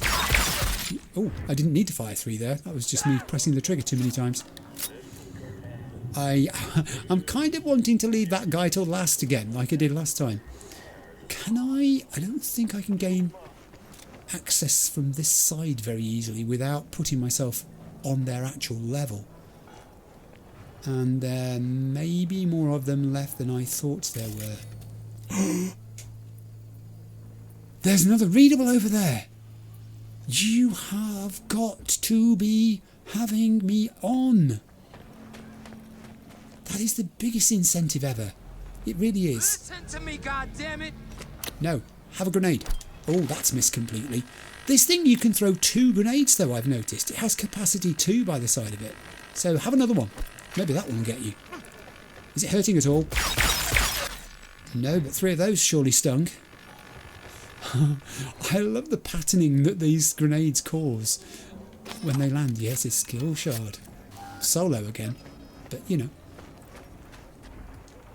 It's all progression, isn't it? You do feel like you are being well rewarded for taking these things on when that happens. I think I spotted a weapon down here.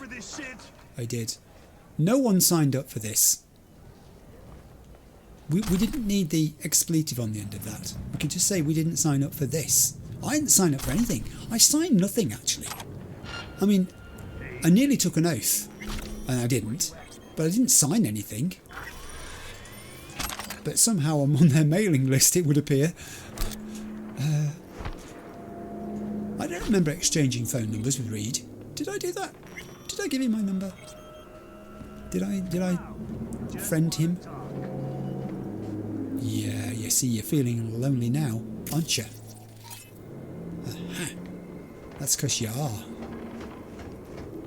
Where are your friends now? Huh? Huh?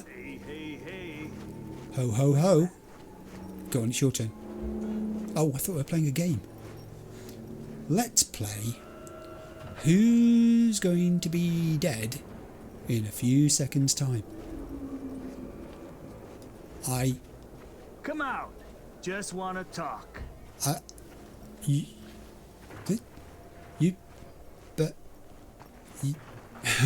He's hiding inside.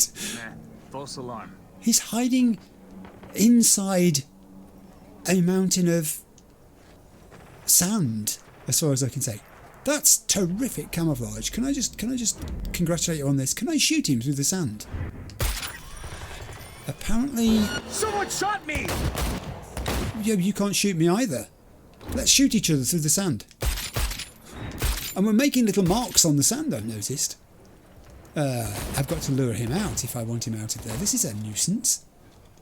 Why can't you be like all of your friends and just get killed out in the open? Why have you got to go and hide in a sand pile? That was me talking about sandcastles earlier. This guy took it literally. You want a sandcastle? I'll give you a sandcastle. I didn't sign up for this shit. This is most inconvenient because I want to go and read that shard, and it's going to be terribly difficult if you're inside there and there's a danger of you coming out and, well, shooting me. I wonder if I can get to him with a grenade. Jesus, die already! It looks like it's saying my grenade will penetrate. Will it though? No.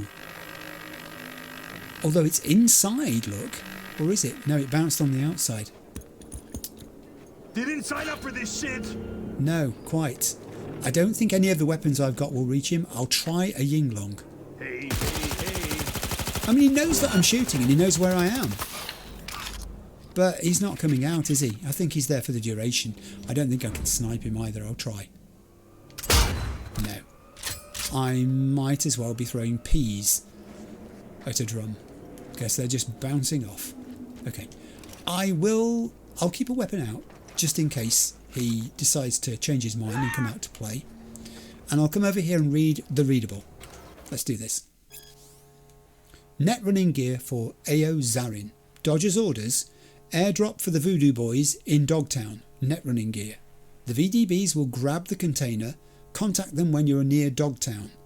To pack, 6 Netrunner chairs, memory boosters with 4th and 5th gen demons, 10 Raven Microcyber Mark IV cyberdecks, and some extra RAM. Dodger's orders. I see. Jesus, die already! His exhortations are not producing results. If I was going to die already, I think I would have died. Let me climb. Here is my crate. Here is the thing that I have come here for. What did that say? Put your gun away now. No, put your gun away now. He never listens. What did it say? Oh, jack in. Oh. Oh, all right, I've got to solve a sequence. It's not a very complex sequence by the looks of it. But I can't start there, can I? I need a BD. I need an E9, an E9,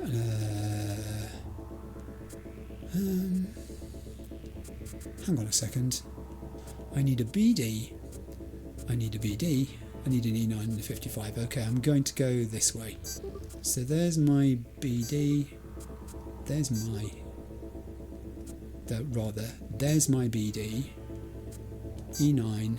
E9. Gosh, I made a meal of that, didn't I? I don't know what I was doing there, but nevertheless, we've done it. And we're in. And the crate contains another carrying capacity shard. Some of this black lace stuff, this seems to be popular with the junkies, doesn't it? And it's the thing I think that causes them. There's an awful lot of stuff here. These consumables that are giving me benefits. Gin, Paul Knight, consumable. God heavens, that was a lot of consumables. It's still showing combat though because of Sandcastle guy. Sign up for this shit. I bet you didn't. I bet when your friend said, "We've got a special place for you to hide," you didn't think this is what they meant, did you? I thought not. Just wanna talk. Yeah, well, you can't see me. You can say that you can see me, but you can't see me really because there's nothing to be seen. I'm off. I'm heading back. I think I've mostly looted the area. It's that thing again, though. You know, if you've spent a long time doing things, then they don't show up on the map where people have dropped resources, so you can, I guess, miss out on some of them. I think I've got most of it. I think I've just about got the lot. Right, shall we resume navigation back to my whole house? I'm only hovel. It is a hovel. I'm only 50 something meters away. round the corner. Oh, it's just so depressingly dark. Look at it.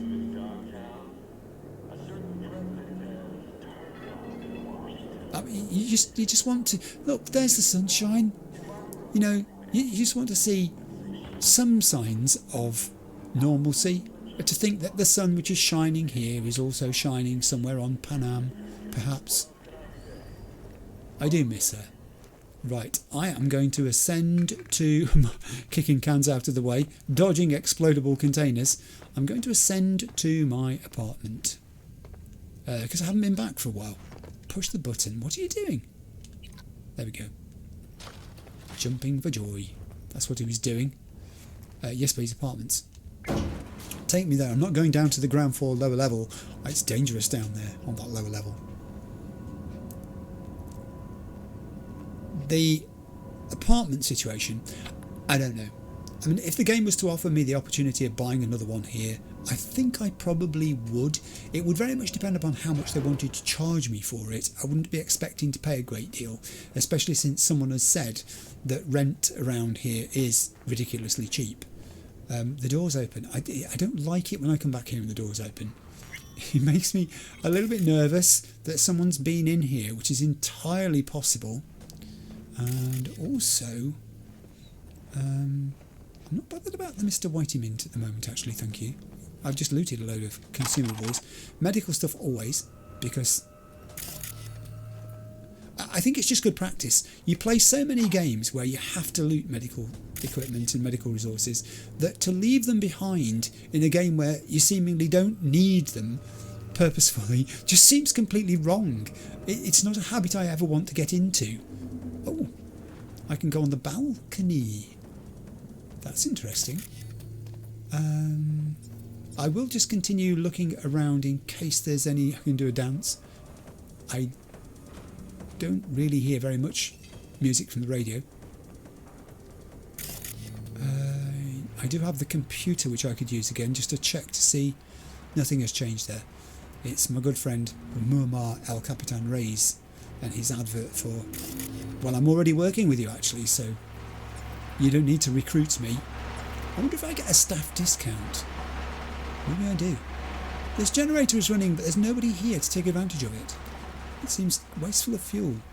Here's the presidential desk. I'm in the Oval Office now. I think it needs retrofitting. I could look in my wardrobe, and mostly the thing about this place that gets me is I can't sleep here. There is no shower either, so it's kind of like one of those apartments, a bit like the one where Rivers said that was a place that I could call home. You know, it's more of a safe haven, I guess, than a full-on apartment. So if the game was to offer me the chance of having an apartment, I think I'd say yes. I think I'd go with it. Lean? I mean, the view's pretty good, isn't it? The view is not bad. You can kind of see the buildings hewn into the rock cliffs there. Dogtown is like, I don't know, it's the forgotten cousin, isn't it, in this game? It's the one that we don't talk about in polite family conversations. It's the part of this world that got away, and it irks Myers that it did. I think what happened here with Pacifica and with Dogtown specifically was just a terrific accident, and unravelling that and resetting is going to be one heck of a task. But I do think Myers has it in her mind that this is like the thorn in her side that won't go away. She's got to do something about it. She can't just tolerate it. We saw that when she was almost tempted to react when Hansen did that teasing message blaming her for everything that was happening, saying that this was an attempt to frame him. I'm going to lean. I don't know why, but I'm going to lean because it says I can. Hey, Johnny! Oh, okay. Right. Now, the thing is this. My V does not smoke, as we know. However, my V is not my V at the moment. My V is increasingly becoming Johnny Silverhand, who does smoke. or did when he was not dead. So on that basis, if my only option is to straighten up or go away, then I think I'll do this and see what happens in case it kicks off some sort of interaction. Does it? Finally. Has that done anything though? I don't think it has. Okay, before this does any damage, I'm going to put it out. Oh, no, don't do that! That could land on something that's combustible down there. Ugh. Right, I'm going to straighten up.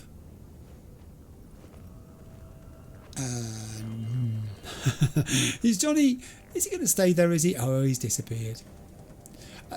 Another thing that came up in the comments, people said they find it funny the way that I talk to Johnny in the sense of, come on, Johnny, let's go. He's in my head. He's already there. It's not a case of me following him or him following me or me pursuing him or me being stalked by him or anything like that. He's there constantly. But I do find in a role-playing sense it's much easier to assume that he's a character physically with you in the game at the points where he appears and behave as such towards him, because it makes it more immersive. You know, the interactions feel more real in that sense rather than you talking to yourself in your head. Right, now at this point, this is where I wanted to be. I'm going to reset in terms of I'm going to stop, I'm going to have yet another drink of orange. It's getting awfully warm in here actually. In the comments a couple of videos ago, somebody said, have you been sunbathing because you look awfully red? And it was simply the fact that when I started making the video, it was freezing cold here in the office. And then it warmed up outside, and hence it warmed up inside as well, because I've mentioned we don't have air conditioning in this country particularly. So yeah, I got pretty warm. I'm starting to get just a little bit warm now actually, so I might do something about that later. Back in a second. Right, I've come downstairs from the apartment and done one thing, which is to skip time from late afternoon where it was to early morning, because I want these next parts of what we're going to do to happen in daylight. The first part of the objectives for today was the walk home and encountering whatever we did on the way, getting a bit more of the feel for Dogtown, some more practice with weapons, using that new grenade. Also, I got to take on not one but two of those supply drops. That was unexpected. They were very frequent. So that's done. What I want to do now is to turn to that thing I talked about in the introduction and also a bit in the housekeeping about V helping people. I think this is one of the central pillars of V's existence for me, that he's got to remain fundamentally the sort of guy who wants to intervene when people are in trouble. Yes, he's getting paid for it, and that's part of the antagonism of this situation. It's not an altruistic thing entirely on his part. This is what he does. He's a merc. He takes jobs for money. And yeah, some of those jobs you might argue are borderline, but this one I think we can sign up to completely. I'm going into my phone list and I'm going to read the message that came in from Mr. Hans. It's called Our Bozos in Blue, the message. Gig objective, extract NCPD officers from Dodger's base. Now that wasn't where I thought I'd heard the name Dodger. I thought it was in my journal list as well. I'll have to check that. Location, Pacifica, former NCPD station. Details, V, we have 2 officers in need. Somehow, and don't ask me how, they landed in the base of one of Hansen's men. Dodger, to be exact. Until recently, this base was a functioning NCPD station. 2 cops held prisoner in their old station-turned-drug drop. Absurd, yes, but what can I say? That's life, particularly in Dogtown. Before you charge in there, go and talk to our client Stella. The poor thing's engaged to one of these 2 super troopers. You won't leave our boys in blue hanging, will you, V? No, I won't, Mr. Hans. No, I will not, and I think that explains where I've seen the name before, because if I look in my journal list, I'm pretty sure I did see that. Nah, ha. Meet with Stella, waiting for Dodger. 286 metres. Is that all? I will select it. And then we've got some reading to do. Yeah, we've read that red bit, of course, but we can now read about Stella. Stella Ramos. Here she is. When Stella was a little girl, she dreamed of becoming a rock star. When she grew up, she tried to get hired at Militech. When she realised that pursuing dreams is the stuff of BDs, she became a police officer. Every day she risks her life to help those who don't appreciate it and gets in the way of people who have a good memory for faces. She re-ups her cortisol blockers once every 2 months and would do it more often were it not for her NCPD paycheck just about covering her rent. She met Bill at a police precinct, and though it wasn't love at first sight, it gradually grew. It started with sharing rent, followed by the impossible, vacations, a bigger apartment and corporate healthcare. Eventually Bill proposed and Stella accepted, though not at first. She still owns a large collection of brain dances.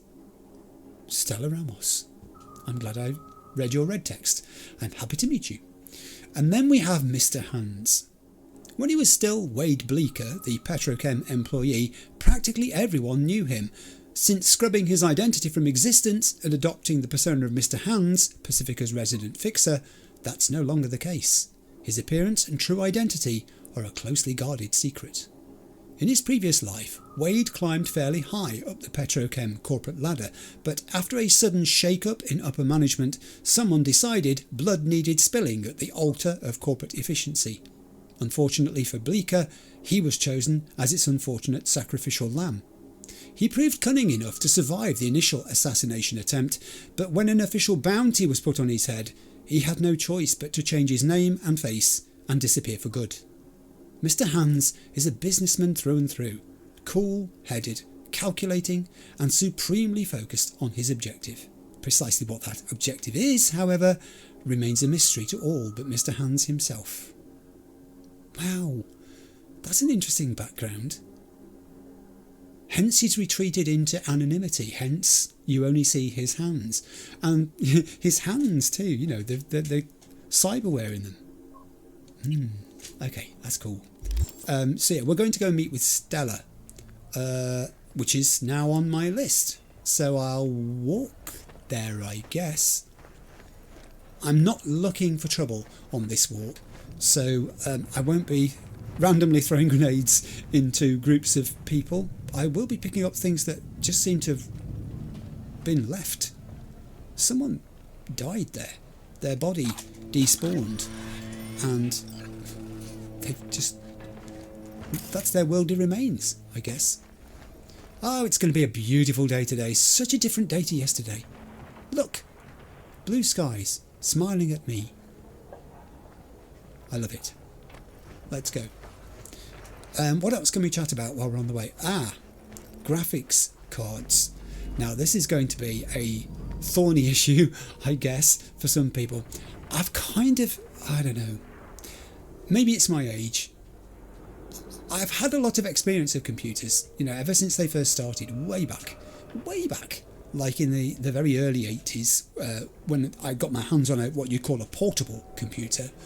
Not necessarily a personal computer, but before that even. So it's not like I'm a complete beginner when it comes to choosing components and that sort of thing, but this business about PCs and replacing my PC has really dragged me down a little. I think my wife has said, you've been spending an awful lot of time browsing these things. Have you reached any conclusions yet? And I've sort of said, well, yes.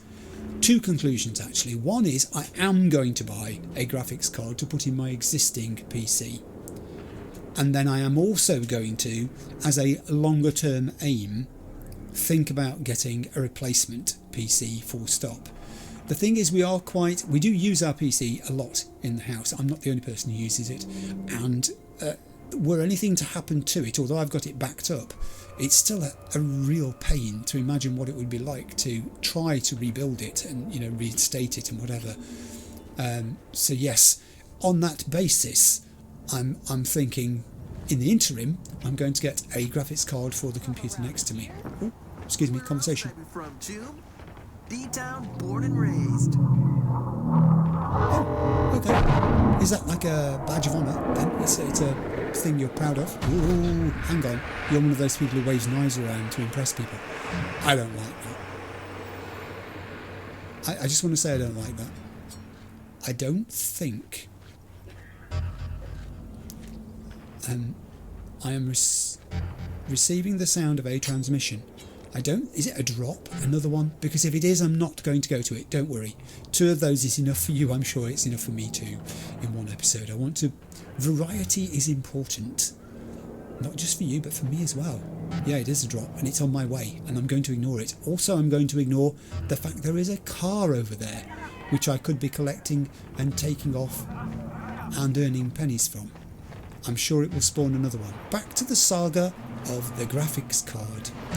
So I had a choice to make. I didn't want to go over the top with choosing what sort of card to put in, bearing in mind this PC, which I am now recording this on, has no graphics card at all. Will you stop shooting? I'm trying to have a conversation down here. Oh, hello. Yeah, and commend us too. For your laziness. Lack of imagination or prospects. And for working the shittiest paid jobs, I hereby grant you the status of honorary citizen of Dogtown. Thank you, you're very kind. Then a pat on the back, kick in the ass, and back to fucking work. Yeah, that's what you got from your friend. You got awarded the status honorary citizen of Dogtown. I think he's very kind there.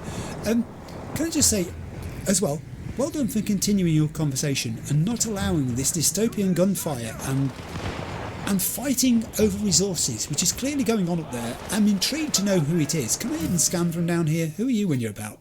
Oh, it's the Voodoo Boys.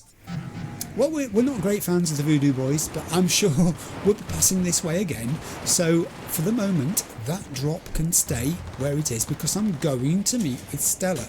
Yeah, back to the saga of the graphics card. So what I decided to do was obviously not go mad with the spending on just upgrading this computer. Any upgrade for this computer would be good. And I did, in the past, investigate getting hold of a 4060 when they were a thing. 8 gig card, DDR6 I want to say, don't hold me to that, I could be wrong. GDDR6 I think I mean. Oh my heaven, there's a lot of soldiers around here. There's a lot of people just not having a good day, it seems. Look! Bloodshed and Carnage. Which one's which? Are you Bloodshed? Or are you Carnage? You've got the right idea. Hide behind this. Help me! I think you're a... Cyber psycho! Is it? Where? I can't see one. I'm looking on my map. Yeah, you've said that. I still haven't worked out who's who. I'm going to say he's probably Bloodshed. Not me! You can be Carnage. They're locked in a loop here where they're going to say the same things over and over. Yes, as I was saying, will you stop being otherwise attracted, Clive? No. No. Now what? Those guys seem to have drawn their weapons for some reason. They're taking cover. I think I might cross over. This side of the road's dangerous. Combat? I don't want combat. I don't want combat at the moment. I'm going to go and see Stella. All I want to do is go and see Stella. Please, can I go and see Stella? Let me go see Stella. She's waiting for me. Come on. Where you at? Oh, are you shooting at those people? I can't let you do that, if that's what's going on. Whoa. Alright. Now, I did not ask for this. How many times do we say that we did not start a fight, but nevertheless we find ourselves having to end it? This could be problems, because there's a few of these. However, my trusty Yinglong will stand me in good stead. Have you quite had enough? I was talking to people about graphics cards, and then suddenly I was fighting for my life. You just can't walk from A to B in this place, can you? It's not allowed. You can't just go for a walk. You can't simply exist in Dogtown without finding yourself caught up in other people's fights. This was not my fight. I'm not playing hide and seek. I mean, there's still 2 down there. Oh, you see, these 2 are not happy either. I think I've got to get a clean sweep on here. I'm sorry.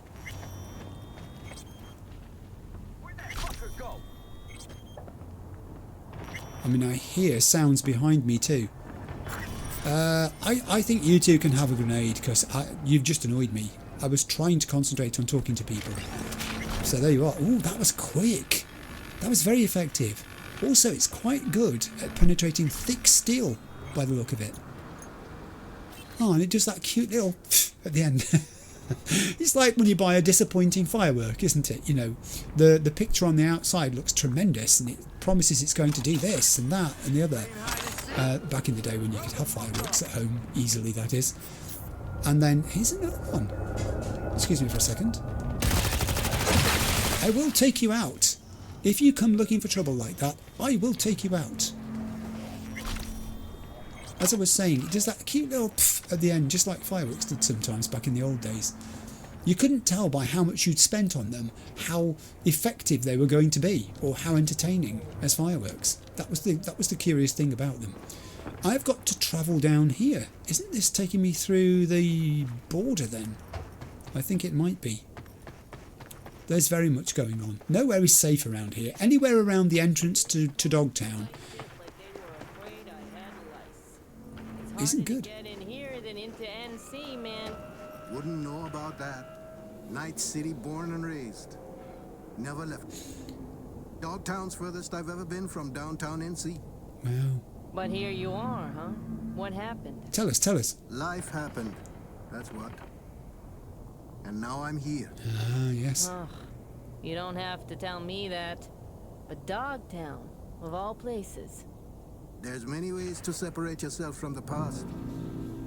Thick walls are an obvious choice. Yes. That's quite philosophically deep of you.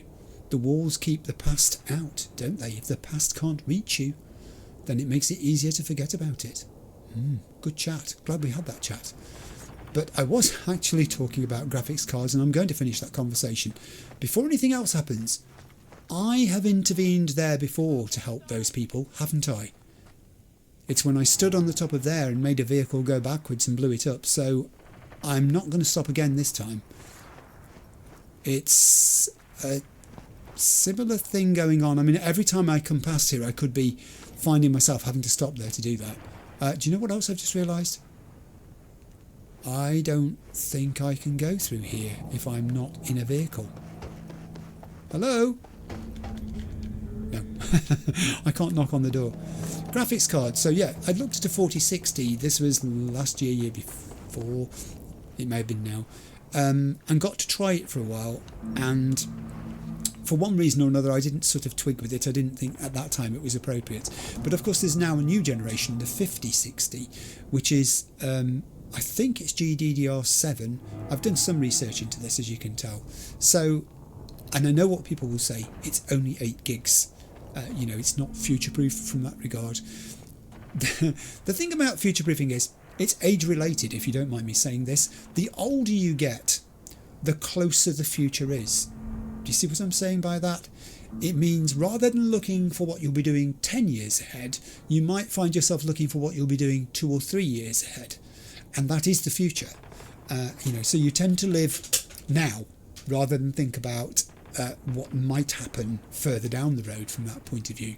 So I'm thinking that might be a thing. I'm thinking also I need to call a vehicle, because without one, they're not going to let me in. I'll get my Tanishi. I wanted my Tanishi. Why did that change? Tanishi. Something's weird. Something strange is happening here. I'm trying to... I think I'm pressing the wrong button. Tanishi! There we are. Here it comes. It's the shape of a different car, isn't it? And then you come up to it and you think, ah, I'll get in. So yeah, that's what I'm thinking anyway, that this PC, which I rely on extremely heavily and is doing all the work for me at the moment in many ways in life, not just making videos, that will get an upgrade very shortly. Am I on the right side of the road here? Yes, I'm literally on the right side of the road here. So I should gain entrance here and be able to go to meet with Stella. So I'm looking into getting that. In the UK, there are various retailers. They all sell virtually the same things, and the price variation between them is not fantastic, although there are subtle variations in things like guarantees. With some of the retailers, if you were to have a problem with the card within its guarantee period, they would advise you to send it directly to the manufacturer, where with some retailers, if you have a problem, you actually return it to the person who sold it to you, to the company you bought it from, and it's dealt with upon that basis. And I think really I'd rather prefer that.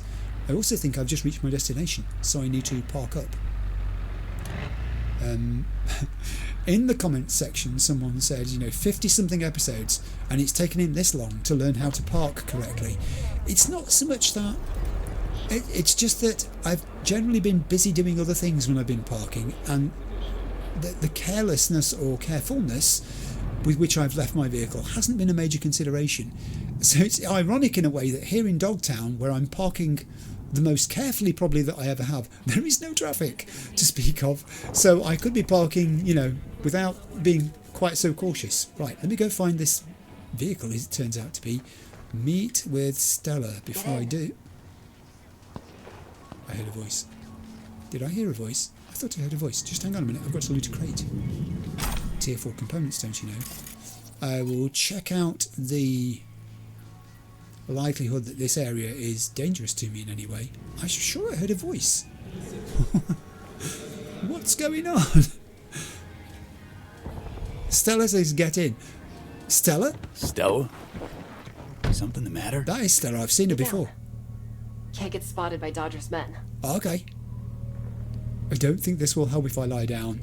Yeah, I'm going to humour her. She is a police officer after all. I wouldn't know that had I not actually read her red text. If it makes you feel better. Do it. How do I do this? Listen, this is serious, okay? You don't mess with Dodger's people. Okay, sure. All right. Oh, there's a button for it. There's a button for everything. Comfy, actually. This. Indeed. Okay, spill the beans. I need your help with my fiancé Bill and his buddy Charlie. So I've heard. They're trapped in the building across the street. Yep. Hans mentioned they're both NCPD. Both grade A gonks, too. Sometimes do side gigs around town. Wanted to cut a deal with Dodger, but things obviously went south. Oh, right. Bill called me from inside. Said only that, and I quote, "It's bad. And if I don't get help, Dodger will paint the walls with their brains." Oh. Dodger will paint the wall with their brains. Bill called me from inside. Bill shouted, "Help!" So it's bad. He didn't go into any further detail about quite what has happened and how bad? It's bad. Nothing else. It's really bad, Stella. Please get help. I love you. Sweet of him, but not really what I was after. No, it's not the detail When I was asked looking what for. happened, he said it was too complicated for a quick hollow. Oh, right. All of these things are pertinent to the situation, are they not? I would like to know more about Charlie and your fiancé. I would also like to know why it is you're asking me via Mr. Hans for assistance with this and not surely your other cop buddies is the other people you would turn to. But tell me about Charlie and your fiancé.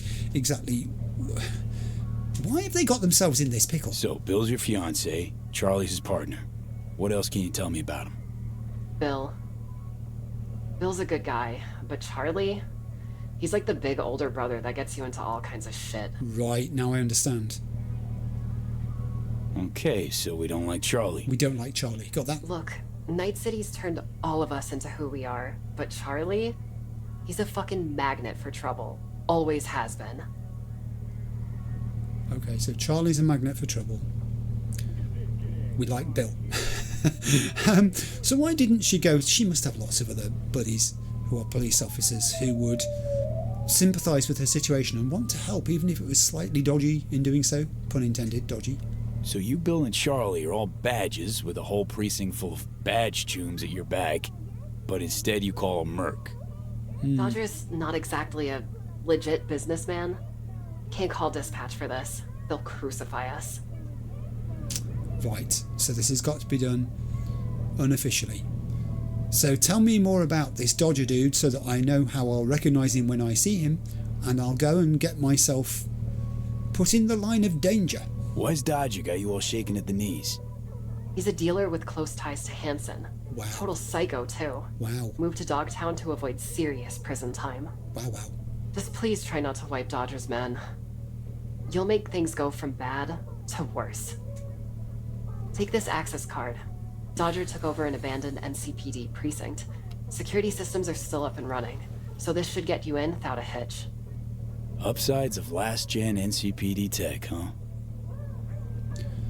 I don't like the fact that she's asked me to avoid bloodshed in there, because I don't know what I'm going to meet in there. If this guy's the psycho that you say he is, and if he has henchmen with him too, I can't promise. I'll do what I do. I'll do what I can, but I don't know. Save them. Please. Yeah, and that's the bottom line here. If I get out of this thing having saved them, then I've achieved it. It isn't actually saying in my sidebar there to avoid killing anybody. She's the person who's asked me to do this because she says it'll make it worse. I've got to be honest, I can't see how I'm going to get them out of there without bloodshed. Okay, so already we've got people, lots of circles showing up. These are Barghest Sergeant and his friend, who's a Barghest Punisher. Super. Just super. I am going to cross the road. That's what I'm going to do. Ooh, there's a flat roof up there. Alright. So, what do we have here? I have an access code or card, and it looks like there is a door where I can use it. However, I don't necessarily like the idea of these guys being around outside patrolling whilst I'm doing that. Would there be... yes there is a way of getting up here. Then I shall take advantage of it. Now, that guy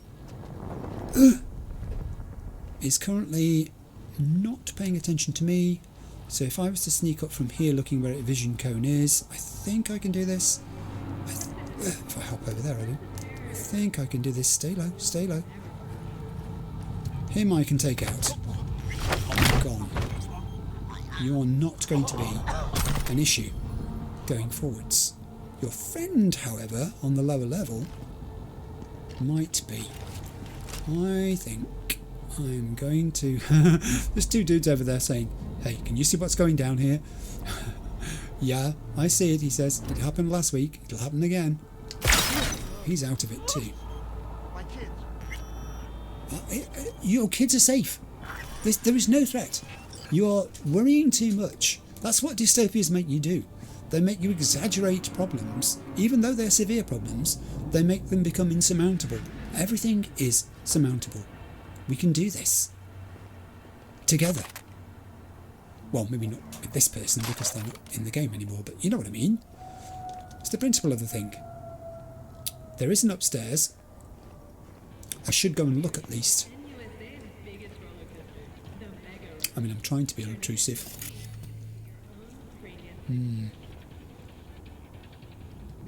I have no doubt that this is not part of the building. You can see where those yellow circles are within it. I've also no doubt that I'm not going to gain entrance to it from up here. Or if I am, it's a circuitous route that might involve getting right onto the very tall roof and maybe going in through it. But I do have an access card, which I'm going to, for once, follow this route A. The game is saying, here's a card, use it, so I'm going to use it. I know. Sometimes I do that and sometimes I don't. And again, that's this thing about in character and the ludonarrative dissonance that we spoke about. You know, that there are things you're meant to do, aren't there? But you don't have to do them. And whether or not it's in character for V to be this kind of person who sometimes does and sometimes doesn't, I think it is. I think that's V. He's working out his salvation. That's exactly what he's doing. I'm doing that too. Ooh, I don't like this. So look at those 5 vision cones on my minimap. They are, well, they're rotating through just about every number of degrees you can imagine. That one actually saw me through the glass there. My card will continue to open this door as many times as I like, but that's not the issue really. I need solid things to hide behind. I also need a weapon.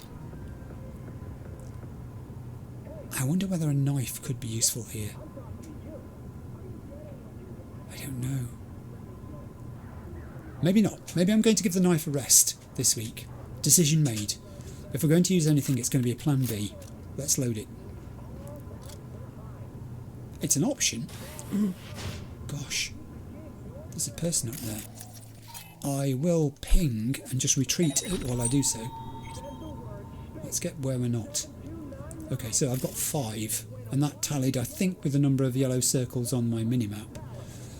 No more than 5. Oh, turret in the roof. Okay. Okay.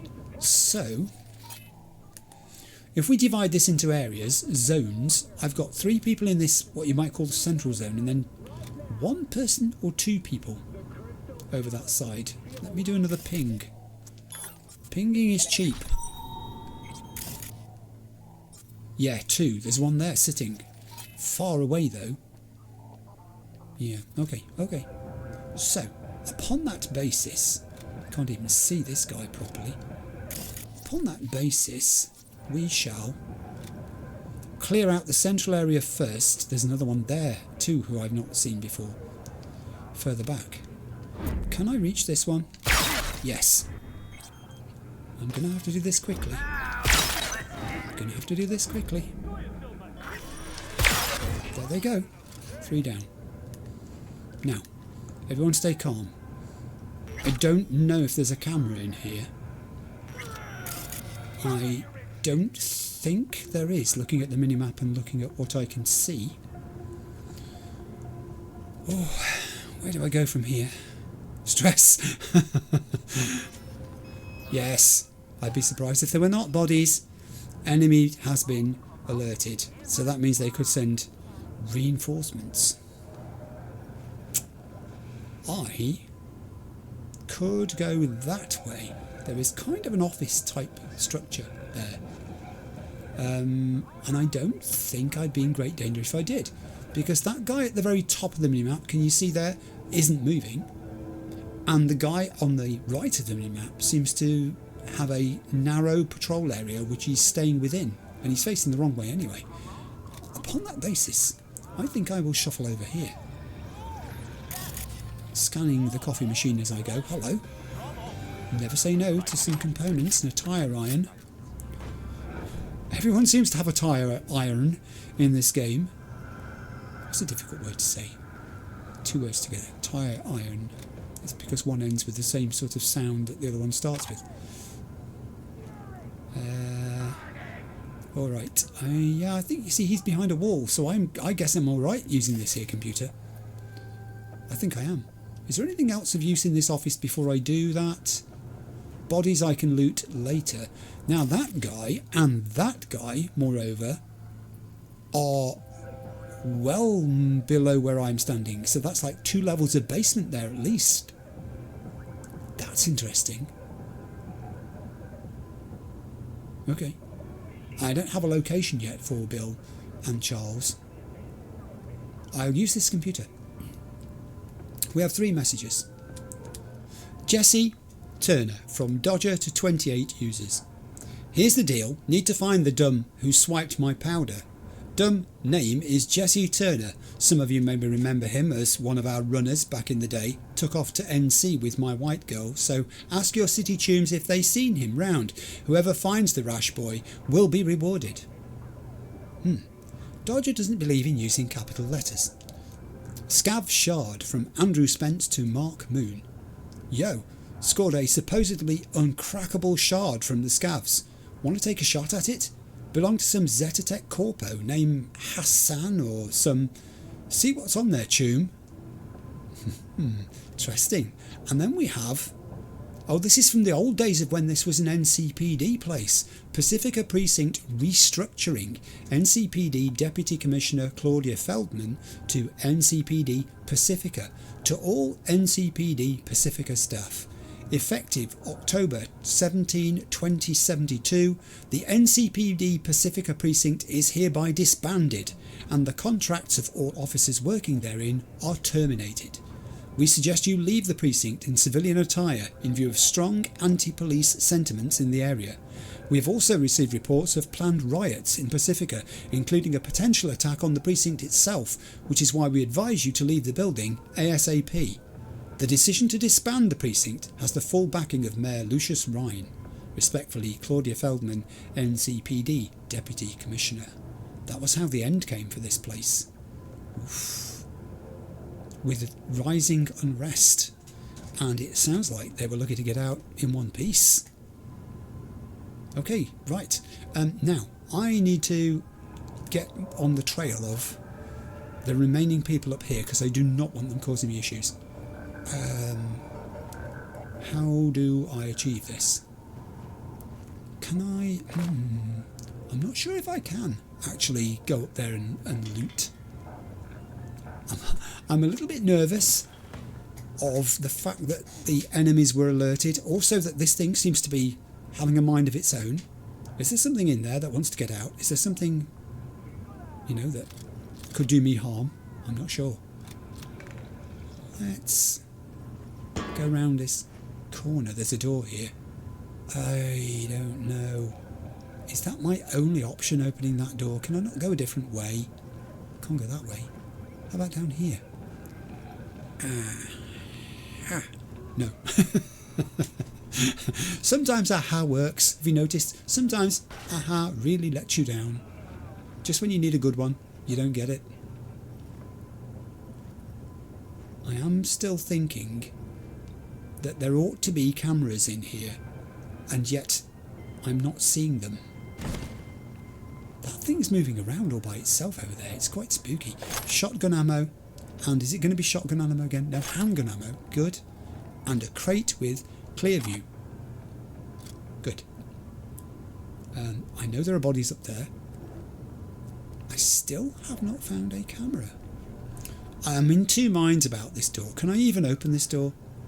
I can open this door with 20 technical ability, but what's concerning me is the viewing angle of that guy there, the other side of it. It's just a little bit too much, too close to where I might be standing. I actually think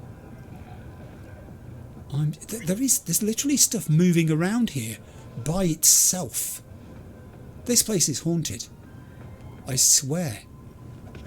There's poltergeist activity occurring here. I'm crouching at the moment, as you can tell. Careful. That was foolish. Look at those guns over there. They keep moving all by themselves. There is poltergeist activity here. There's also, I think that might be a laptop there that I can get to. But something or someone in that corner can see me. So I'm going to go through this door initially. It looks like if I go through this door, I might be able to come out of that door. Maybe? I don't know. We'll find out, shall we? This is the risky one. Ready? Tech ability has been used. Oh, it turns out no. It turns out I can just gently sneak in behind him and pick him up and do this quickly. Ooh, that was close. That was close. I don't want them to be quite so down to the wire as that one was. Thank you. I will take those clothes because I've learned about this now. Pick up everything. There are stairs. There's also a guy the other side of... That might be the one who could see me. The one who is sitting in the very far corner of the room that I've just come out of. This is the upper door. This is the one I talked about going through. He's looking like he's on alert there. Does this door go anywhere? Is it safe to go in here? It looks like it might be.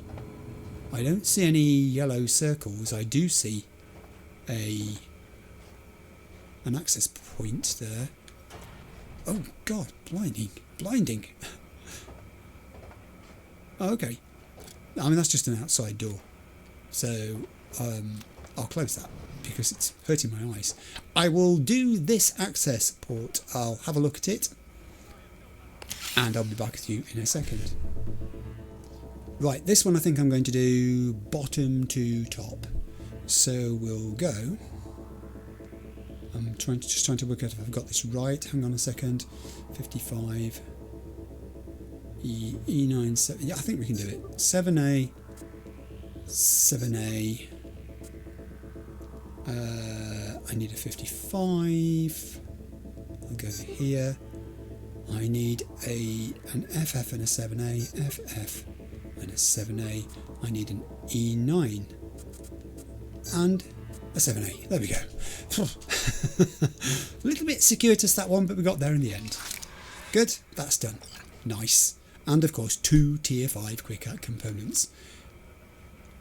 Let's open this again. I don't think it actually... I mean, there might be another entrance around the far side, but nevertheless, we will go back the way we came, and I will go up these stairs.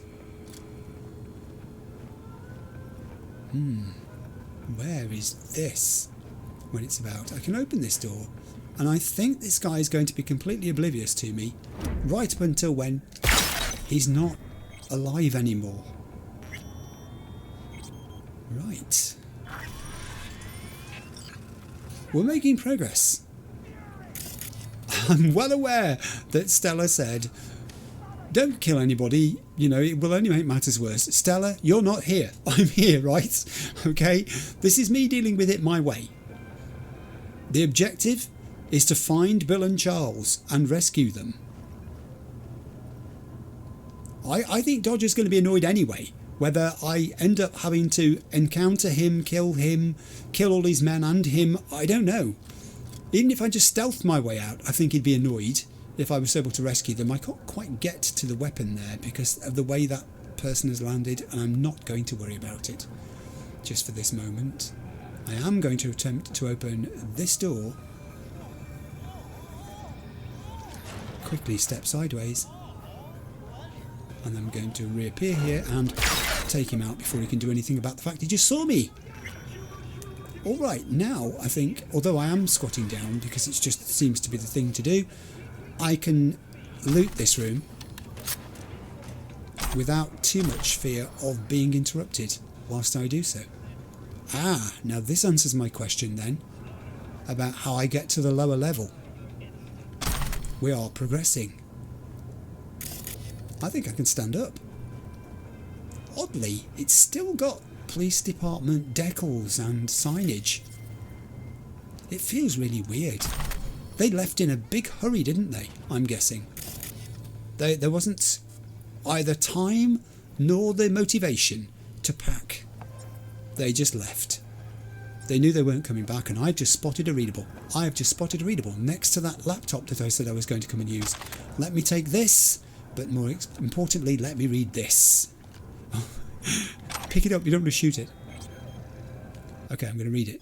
Oh, crack security. Let's do this. Okay, right, so 1C, 1D, 1C, 1C, BD, 1C. Okay, 1C, 1C, BD, 1C. I've cracked the security. Okay. Exit the interface. Does it say? It says select code there, but I'll exit. Here we go. Company expense account Hassan Demir. Funds transferred. Caution: Zetatech company expense account funds may only be used for purchase of legal products. Buying and selling products from illicit sources will be subject to severe punishment. Ah, this is the reference to Hassan. The shard that the guy said, do you want to have a go at it? We've had a go at it. Very good. We've got experience points for that too as well. Let's read messages on this computer. We have new messages, well, at least one new message. Visitors from the NCPD. This is from Megan Gray to Dodger. You're not going to believe it, boss. 2 badges came by in their squad car. And who did they bring? The Jesse Turner who stole our merch. No. And they say the NCPD does all for the citizens. They're waiting for you down in the basement. The Popo and the Perp. Guess they're hoping to get that finder's fee. Told them you'd come in sometime during the day. They said they'd have the time and can wait for you. So they waiting. Oh. Right. So our 2 badges are downstairs. As we know, there is a downstairs. And it now says find Bill and Charles in the old precinct's basement. I was going to look at the rest of the messages here, but I think we've seen them, haven't we? Because that was, yes, we know that. Here's the deal. And yes, the uncrackable shard. So we've done that. Good, good. This is progressing well. What could possibly go wrong? Many things could go wrong. It's pointing 15 meters down below us now. So I think that's where I will go. Television? Yeah. I mean, I could have distracted this guy, I guess, is what it's saying. Rather than just very quickly plan being him, but he didn't even have to get up out of his chair. You know, if you got to go, and he had to, then you got to go. I'm rotating weapons, so I've got the right one ready if I need it. I'm going down here now. Oh, it's gone a bit murky. Oh, an elevator. I don't like elevators. Elevators open up on situations quite often. Weapon. Basement. Here we go. Well. For Christ's sake, there's a switch to the right. Use it. My right or your right? My fucking right! Okay, who's this? A Barghest Punisher. Right. Well. Pressed it. Nothing happened. Fucking grown-ass man can't open a fucking door. Think it's broken. That's quite humorous. I mean, if it's your colleague the other side of there... For Christ's sake, there's a switch to the right. Use it. You've told him and he didn't listen to you the first time. What makes you think he's going to listen this time? Aha. I will pick up your body and just move it over here to this here crate, where I will. I should have looted his body first. You see, that's what happens when you try and tidy up after your mess, isn't it? Never mind. I can talk to the stranger now. Someone out there. I can ask if you are Charlie or Bill. Shall I do that? Who's asking, Charlie or Bill? It's Charlie. Hey, Charlie. So Stella did manage to find someone. Thank fuck. Okay, let's try to get this open. Fucking slab this thing. Oh. Little help. Bearing in mind we don't like Charlie. Budge. Need your help. Remember, Charlie? I'm going to help Charlie. Come on, Charlie. We can do this together. Come on. That's it. Push your foot against the wall. More leverage. Christ. I know. What the fuck? Don't worry. Not my blood. The hell happened? Better see for yourself. Oh, must I? Just through here. Must I, Charles? Or could I call you Charlie? You know, the label is Charles, but the name is Charlie. This is Bill. That's Bill.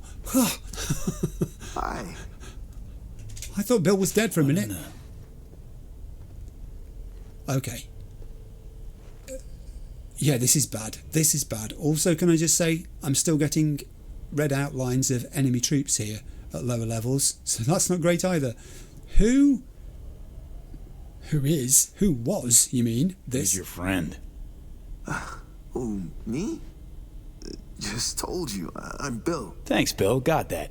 No, I mean the dead fucking body on the table you somehow failed to mention to Stella. We didn't kill him, okay? We swear.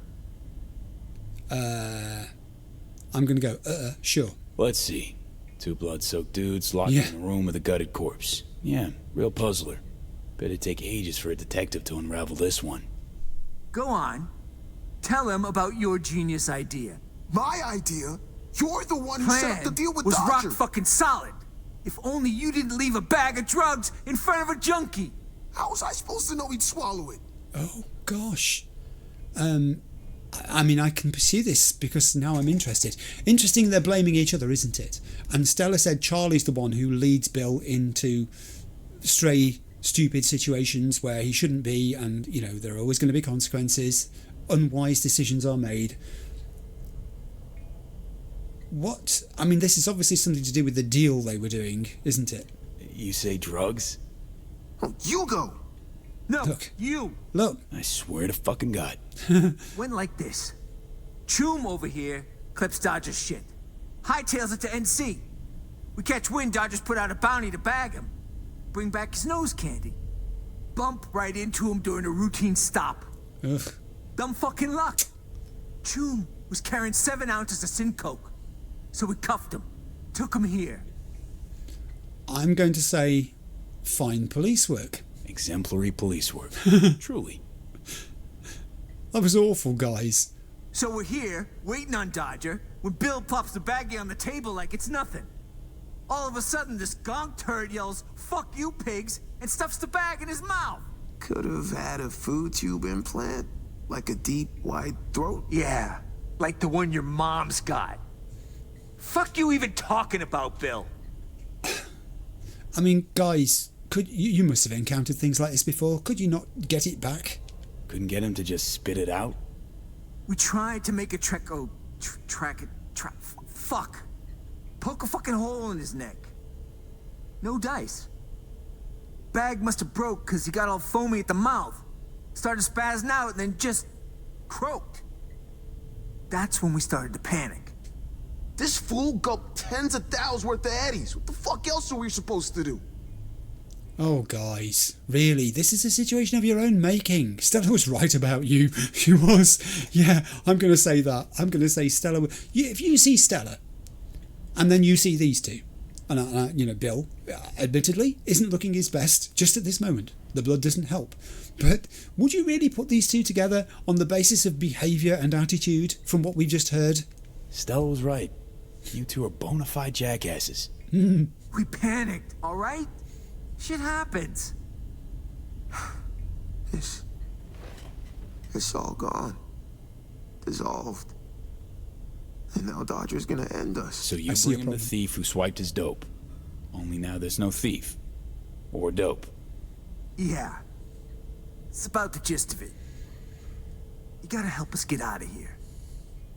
You see, here's the thing. I said I wanted V to be helpful. And obviously doing a job for Mr. Hands is important because I want to build rapport with Mr. Hands so that I get more and more jobs from him of higher and higher caliber work. That's necessity that, you know, I can't get away from. That has to happen. However, if it means dealing with noodles like you two, then I'm going to lose it here. I can see it happening. Couldn't you just go away on your own? Why have you stayed here? You're police officers. Surely you could have finagled your way out. You could have worked a way of escaping. I got in. Couldn't have just up and left on your own? Oh. What did I say? Well, we kinda left our iron in the squad car. You haven't got your guns. Just keeps getting better. Where is it? In the garage. Of course. To the garage we it's go. It's official, V. Finally made it to the major leagues. Oh, here comes mockery. League of first-class leadheads, to be precise. Nice of you to join us, Johnny. Always value your input. Me if she finds out what we did. Yeah, Johnny. Know what you could use? What? A nice big pair of balls. Oh dear. Oh, 'cause you're such a tough guy? Not like you stutter in front of the cap every fucking time. I don't fucking stutter. Let us through here before. What was the code again? Oh no. 2893? It was 2983. Idiot, it was 2893. Saw him punch it. Go on. Didn't work. Ha! 2983. I fucking told you. There are people the other side of there walking around. I literally just saw somebody walk past. Careful. I am being careful. Eliminate the threat. Now you see, eliminating the threat, I take that as meaning, excuse me, the threat just turned up. This is a Barghest sergeant. I need a weapon. I will just stand to the side. I'll knock that camera out. Should I take camera control? Let me quickly take camera control. I don't think it's going to be terribly revealing. So there's us. That's the door that person just went through. There's only one camera. Alright, it's not revealing. I'm out. You two stay here. Do nothing. Like they would. Do nothing. I don't trust you to do anything. I will do this.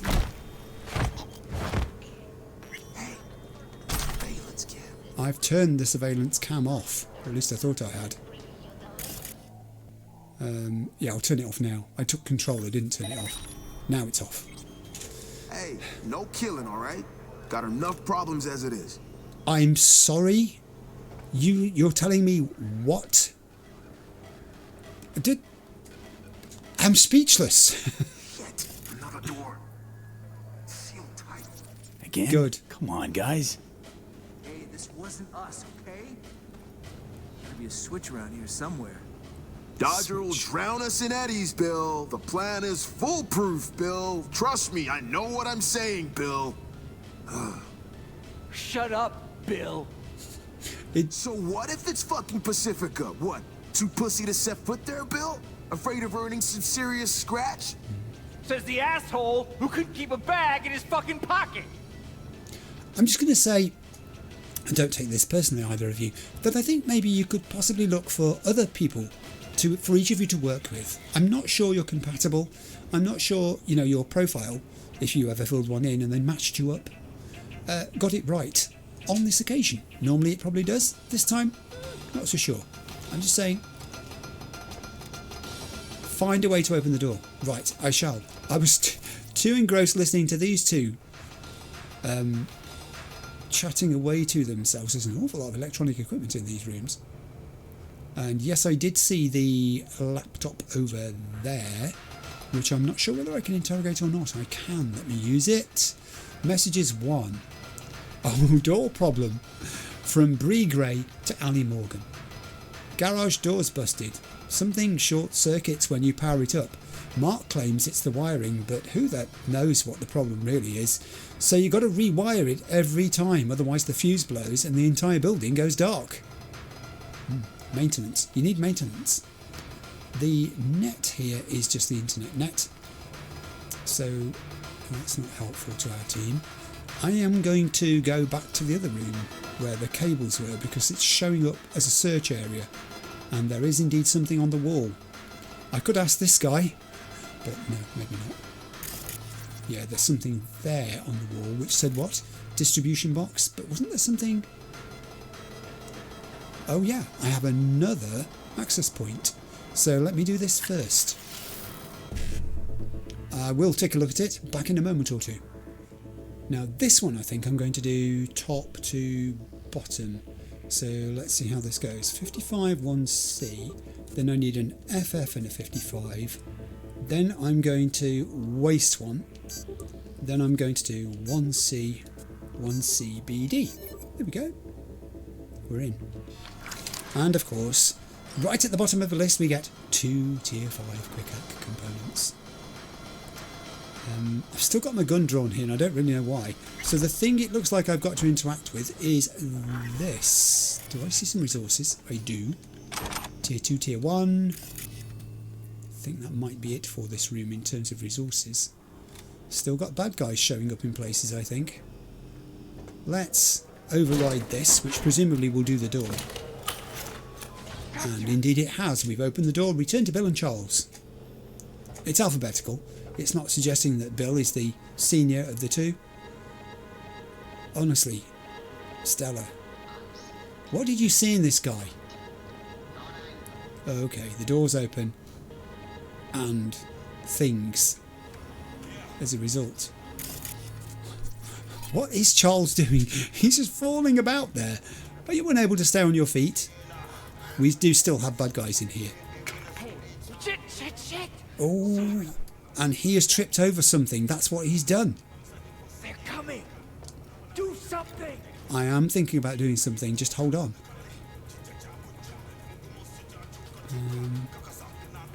I'm going to let this die down if it will die down. It's kind of died down. A little. I don't know where the view angles are of those people over that side. That's the problem here. I think I'm going to have to shoot the guy. Oh, and I missed completely because he twisted. He twisted round just as I was shooting. All right. So that's one. But there are others in there. Can you not see down there? Oi, oi! Be careful with dead bodies. I'm looking around me here at this. What is this? This is a big crate on the top here. New item received. Excellent. I shall look for that in my inventory at some point. Let me get out of here again. I climbed in there. It's hard enough to climb in. I can't climb out. There are things around here which I could be using to distract and whatever, but I think we've got to progress down this corridor. That's what I'm thinking. I also think I'm going to reload my gun. Do you know, it'd be really good if you guys hadn't left your weapons in your vehicle. What kind of police officers are you, really? That you would do such a thing. I have a very, very awkward view of that person down there. Because it's been interfered with. Drop your weapon and show yourself! Shush. That kind of talk will get you killed. Please don't put your head round the corner. It wouldn't be good. Seriously, don't. You didn't listen. And then there was one. He's talking to himself. You're talking to yourself. They're all dead. No one can hear you, my friend. No one is coming to help you. Great film. Shit! Sorry. It just fell. Swear it wasn't on purpose. Yeah, but sure. If you hadn't made the noise. You took out everyone.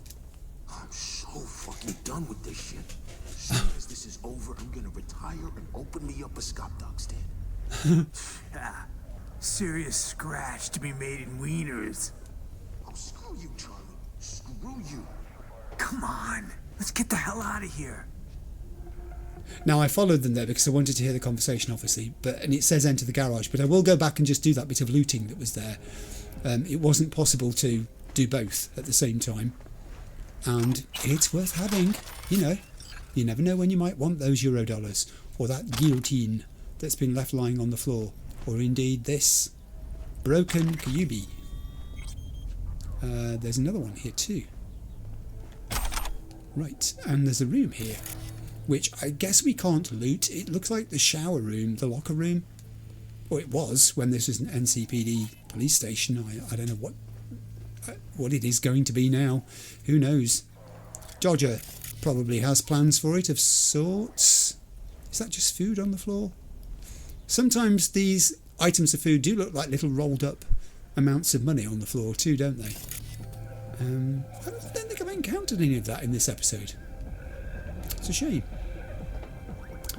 Alright, now they're still showing... Cars right through here. Okay, oh, we're going in. Put your gun away. You do have them, don't you? The keys. Shit. Oh no. Don't tell me you left them upstairs. Chill, June. Got him. Goodness for that. Come on, let's go. Escort Bill and Charles to the squad car. Here's the squad car. Roger. Oh, fuck. Oh, we've got company. Oh, this isn't good. Would you look at that? Who is it? Welcome. It's Dodger. Party. How thoughtful. Greetings, fellas. Oh, am I early? We can explain. Quiet. You, I don't know. Me? Can you introduce yourself? I could say I was hired to help, or I could say I have got no idea what I'm doing here. Do you know what I'm going to go with here? Name's V. Got no clue what I'm doing here. Honest. I like that. Good. One thing I can't put my finger on, though. Do explain. What's that you got on your faces? A little ketchup? Run out of napkins? Yeah, well, no, not us, per se. You any better at speaking full sentences? There was a shootout. A guy got hit. Was bleeding out fast. After that, brought your stuff here. Left it all upstairs. So it's all good.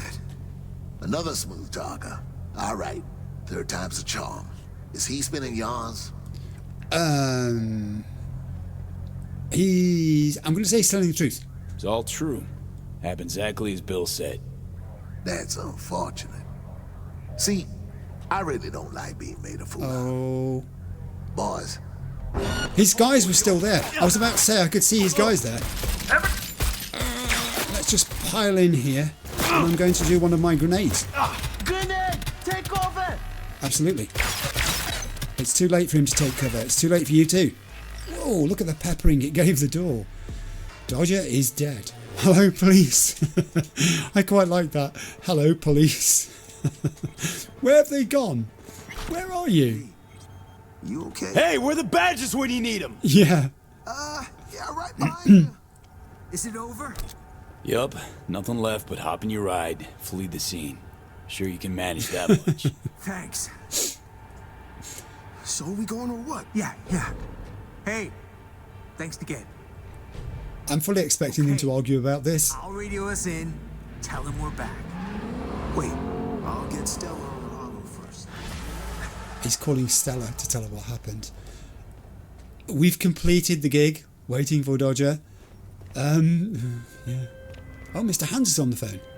V, so tell me, what did our boys in blue do this time? You wouldn't believe me. I'm going to say don't ask. It's not the last time I do anything. Word of Christ, if someone asks me one more time. Prickly today, are we? I'll make do without details. If the client is happy, then so am I. Contract closed. Good. That's what I wanted to result from it. I wanted us to be on Mr. Hans' good side. 8,000 eddies too. Put your gun away. The danger is past. We've got a little bit of looting we can do in here. I'll have a quick look around. Because, you know, why wouldn't you? We've earned it, for goodness sake. Also, that's a shame. I was going to see if those vehicles were accessible to us. But they are not. Columbus Freight in here too. What was in the back of that, I wonder? When it arrived. Let me just climb over these packing cases so I can go and see. Nothing. I think in future, you know, when I'm thinking of Cyberpunk 2 here, it would be good if some of the vehicles, more of the vehicles, had actually got things in them that were lootable. Or things that were not just necessarily lootable as resources to add to your stock, but also maybe contained bits of lore or items that you needed to be able to continue a particular quest. Shotgun and heavy. Locked doors. However, that's not where I'm heading now. What I'm going to do is head out into the bright sunshine. It's 1:10 p.m. Did it turn into a beautiful day out here where there isn't all this death? Yes, it did. It's gorgeous. I feel like squatting down. I feel like standing up. The difference between standing and squatting sometimes doesn't feel very pronounced. Can you see this? Look, it's quite little difference, I think. Just before I go for another orange break, which I'm going to, someone did mention in the comments last week before I think it was now, about returning to the fun fair area here in Pacifica, and I do intend to do that. Every time I go near it, someone says, you will go to the fun fair, won't you? I do. I intend to do a thorough explanation of the fun fair and explore everything in the area for that matter, not just the fun fair. I'm also building up towards an off-grid episode, but that won't be the next episode. It might not be a bad time to mention that the next episode I am intending to make a return to the major quest line of Phantom Liberty to see what happens next in that. I'm hoping that sufficient time will have passed for me to rejoin that, but we'll come to that when it happens. Orange break, back in a sec. Right, on to the third part of today's episode, and it's the second instance of V trying to intervene to help somebody, to be a force for good, to do positive things. Now, whether Bill and Charles is positive, I leave that up to you. I think it was certainly positive for Stella. We helped Stella out there. That's the way in which I'm looking at the outcome of that. And of course it's benefited us, as I said, with Mr. Hans too. The person that I want to assist in this instance, in the third part, is Blue Moon. If you remember, we had a call from Blue Moon, an urgent one, a while back, where she was desperate for assistance because she was being stalked, she said. And let's read Johnny's text on this before we do anything else. Blue Moon has a problem, one that a publicist, an agent or even an entourage can't solve. That's because this is a problem with some actual meat on it, one that calls for somebody with a half-decent brain on their shoulders and some hot iron in their holster. Someone really loves her, or loves to hate her. You got to find this guy and take him out. For most, an opportunity to help a big-time pop icon like her only happens once in a... well, you get it. Very appropriate, Johnny, I get what you mean. And it says call Blue Moon if you want to help, so I need to back out of here, go into my phone, and I've already selected the contacts list here, ready to do this, and give her a call. V! Here she is. Oh, thank God you called. I got another letter. He said he wants to wear my face as a mask. Ooh. You've got to help me. That's what I'm here for. But before I say I'm happy to help, which I am of course, I'm going to see if we can get any additional information. Do you know anything about this guy at all? Our guy. You know anything about him? Nothing. Only that he signs his letters GC. Huh. Okay. Not much to go on. It's a clue nonetheless. I mean, it could be an alias. It could be nothing to do with their real name. She does seem spooked. Me saying, how do you know if the threat is real? She may have encountered things like this before. You know, fans getting too close. Messages that seem to have an edge to them. How do you know the threat's real and not just a joke in poor taste? V, that last letter I got was a bomb. Oh. Security got to it first, of course, but... you see what I'm dealing with? I do. Doesn't get more real than that. I take it back. How about the other girls in the band? Again, you know, this is the NCPD thing with Stella, isn't it? You're a group. Do you not look out for each other? Is not the problem of one of you the problem of all? Well, can't your bandmates do anything about it? You seem like a bunch of girls who can take care of themselves. They do. V, I don't even know what this guy looks like. We need to catch him in the act.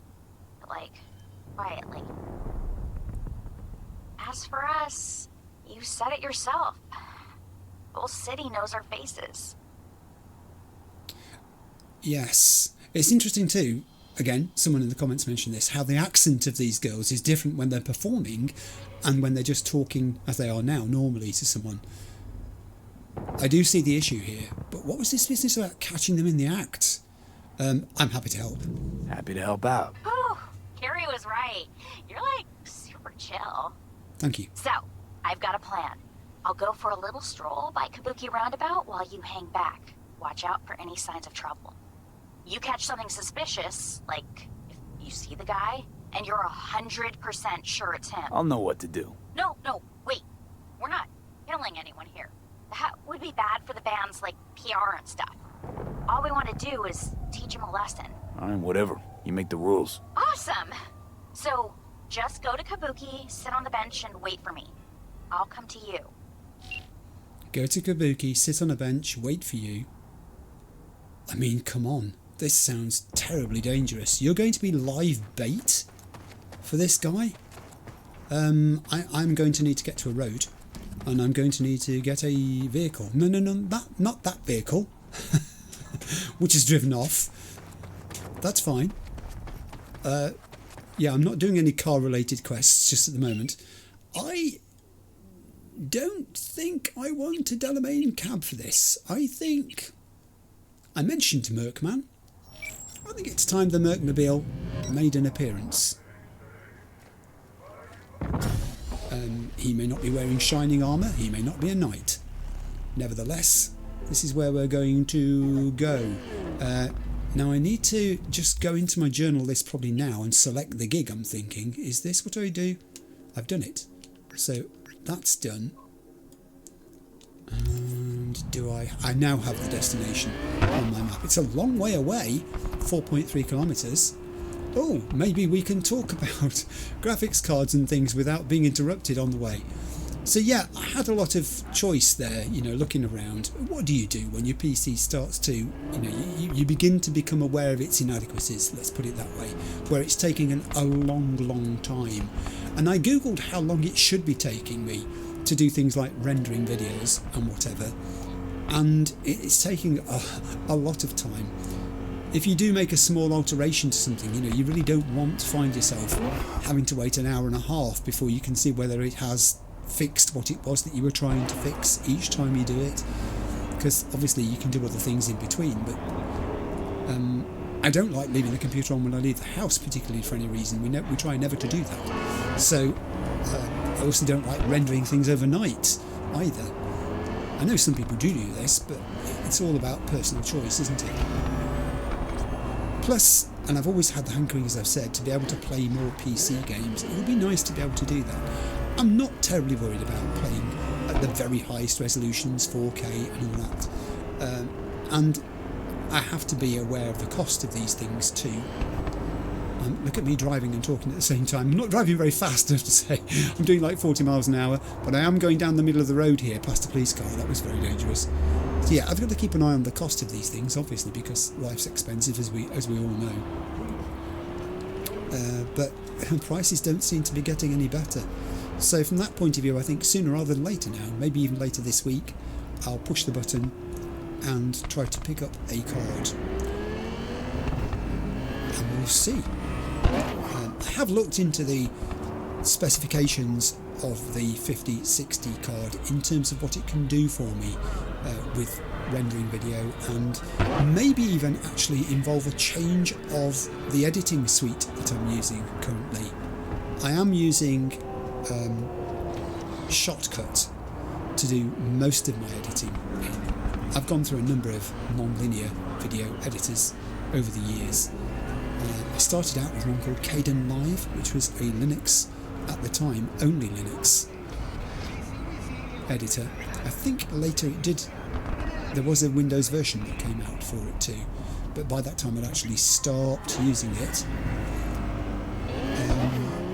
And I had one stage bought a magazine, because I simply bought it because I was passing a newsstand and saw it, and it said non-linear video editors compared on the front of the magazine. And I thought, that is my magazine.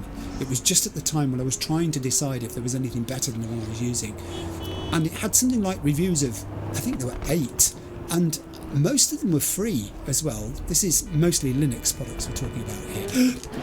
My bad, I'm so sorry, do forgive me. I was trying to talk and drive at the same time. So I sort of got hold of all of them.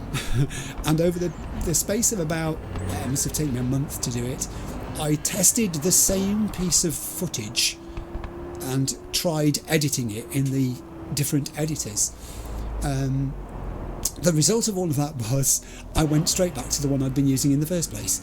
But at least I knew by that point that the one I was using, which I'd originally selected, which was Kden Live, was probably the best one at that time for my purposes. Then fast forward to when I actually started using Windows for editing video, and I did pretty much the same again. I tried, I think it was called OpenShot, one of them, and then was that actually an editor? Yes, it was. OpenShot was an editor. I tried that, I tried a couple of others, and then I settled on Shotcut, which has been very good. I also did get hold of the free version of DaVinci Resolve and gave that a try. I found DaVinci Resolve a little overpowered for my needs at that particular point. A very... That wasn't me. I think I need to stay on this low level. Is that correct? I believe it is. Yeah. It was a little overpowered for my needs at the time. It can do an awful lot of things, DaVinci Resolve. And even in the free version, that is, it can do many things. But I think it was probably because I was so familiar with using Shotcut that I found, even after a month of trying to get my head around the various aspects of DaVinci Resolve, it was still quicker for me to fall back upon using Shotcut instead. This is a bit twitchy. Where do I go? Down here. I think I'm nearly there, actually. So that was what I did. Ever since then I've been using Shotcut, but the reason I mention this is it might be that I could try DaVinci Resolve again if I've got a dedicated video card in here, because it will be more powerful and more capable. I'll do what I usually do here and park my vehicle off the road, because I just don't like the idea of it getting scratched. So that will do. These spaces just look like parking spaces to me. I'm sure they're not, but They look like them. Go to the meeting spot and wait for Blue Moon. I need me some stairs. I'm going to yomp across the road to those stairs. Parked in completely the wrong place there. There's a... Oh, hang on. This is where I'm meant to wait. Oh, I thought I got to go upstairs. No, okay, then I'll sit here. I don't mind. Let's sit and wait for Blue Moon. Wonder what time she's going to turn up. The weather's changed. I don't like it. You're here. Awesome. Hi. So listen up. In a second, I'm gonna get up and walk a little, okay? Why are we whispering? When I call you, you'll start following me. But don't get too close, okay? We can't spook our guy. Yes. Keep your eyes peeled for anyone lurking around. Watching me, spying on me from above. Whatever. Anything creepy like that. Sure thing. Got it. Okay. Here goes. Red Menace is keeping an extra lookout from a vantage point high up. Got it. Wish me luck. So, my instruction is to... do what? Oh. Okay. You can go. I'm going. Stand up. She said check out the upper levels. Yes, make sure the stalker isn't lurking on any level of Kabuki Roundabout. Optional. Optional? Surely it's not optional. I have stairs. I'm going to take these stairs. I will do this. Find the stalker. Don't let Blue Moon get hurt. Call Blue Moon if you want help. I've already called her. What are you talking about? I'm on the upper level. Crusty old geezers.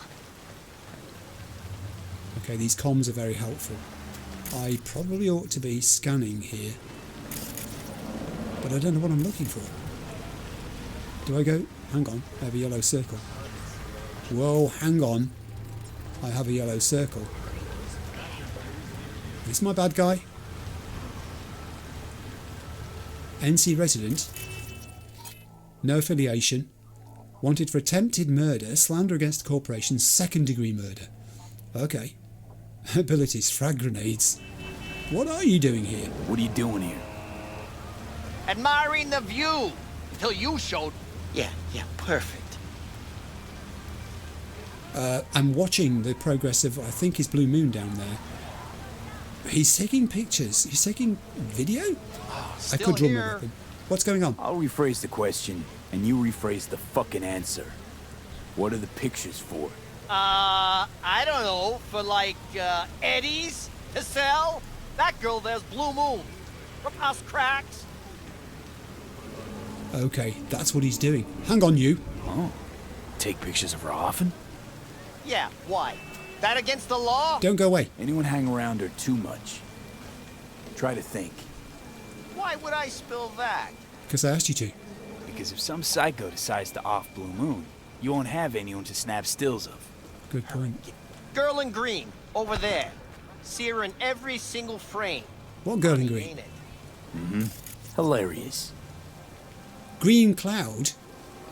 Put the camera away. Put the camera away, now. GC! Yeah, right! Blow me. GC! I need to get down there, and fast. Jump. Ah, sweet kid. What the heck? This alley's perfect for an ambush. Keep an eye out. What just happened? I'm with you, girl. Who was I? Who are you? Ellie Mae Baxter. Where is this person who I was following? Who I saw? GC. Oh man, could be anywhere. Hang on. You're not GC, you're Griselda Martinez. Okay, one last shot. If he doesn't show, we're calling it quits. I'm following somebody, wait. I can talk to her. Why are you following Blue Moon? What are you doing here? Nice nickname. Nice nickname? Is this GC? Is this green cloud? I didn't get a really good view of her at all from up there. I'm following her for a reason. I'm not stopping to loot that. I'm just going to stick with her. She can't do any harm if I stick with her, can she? Or is she a red herring? I'm getting an awful long way away from my supposed person that I'm supposed to be protecting. Game. Where are we going? I want to talk to her, but on the other hand, I just want to follow her. I'm going to follow her. Oh, we're heading back towards her. I have monks here. You might be needed. Don't go away. I don't know what I'm supposed to do. She stopped. Is there anybody else down here of any significance? Okay, so Blue Moon's over there, 50 metres away. My photo guy is still here. Oh, interesting. What's that? Another weirdo like him. I'll hurl. Hang on, we're on the move. We're on the move here. Everywhere. Maybe he isn't here. Let's just forget it, V. I'll tell Red Menace to pick us up. Wait a minute. They're walking towards each other. I can grab her? Why would I want to do? Grab her! Found your stalker. Stay where you are. Non-lethal.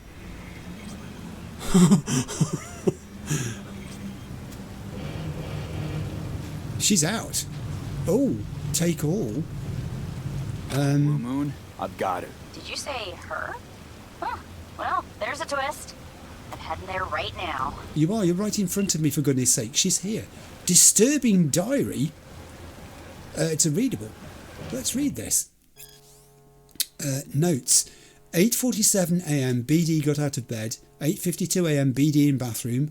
8:55 a.m. BD taking shower. 9:12 a.m. BD eats breakfast. Coffee, toast, tiancha. Is that? This is like an itemised passage through her life here, isn't it? Everything's there.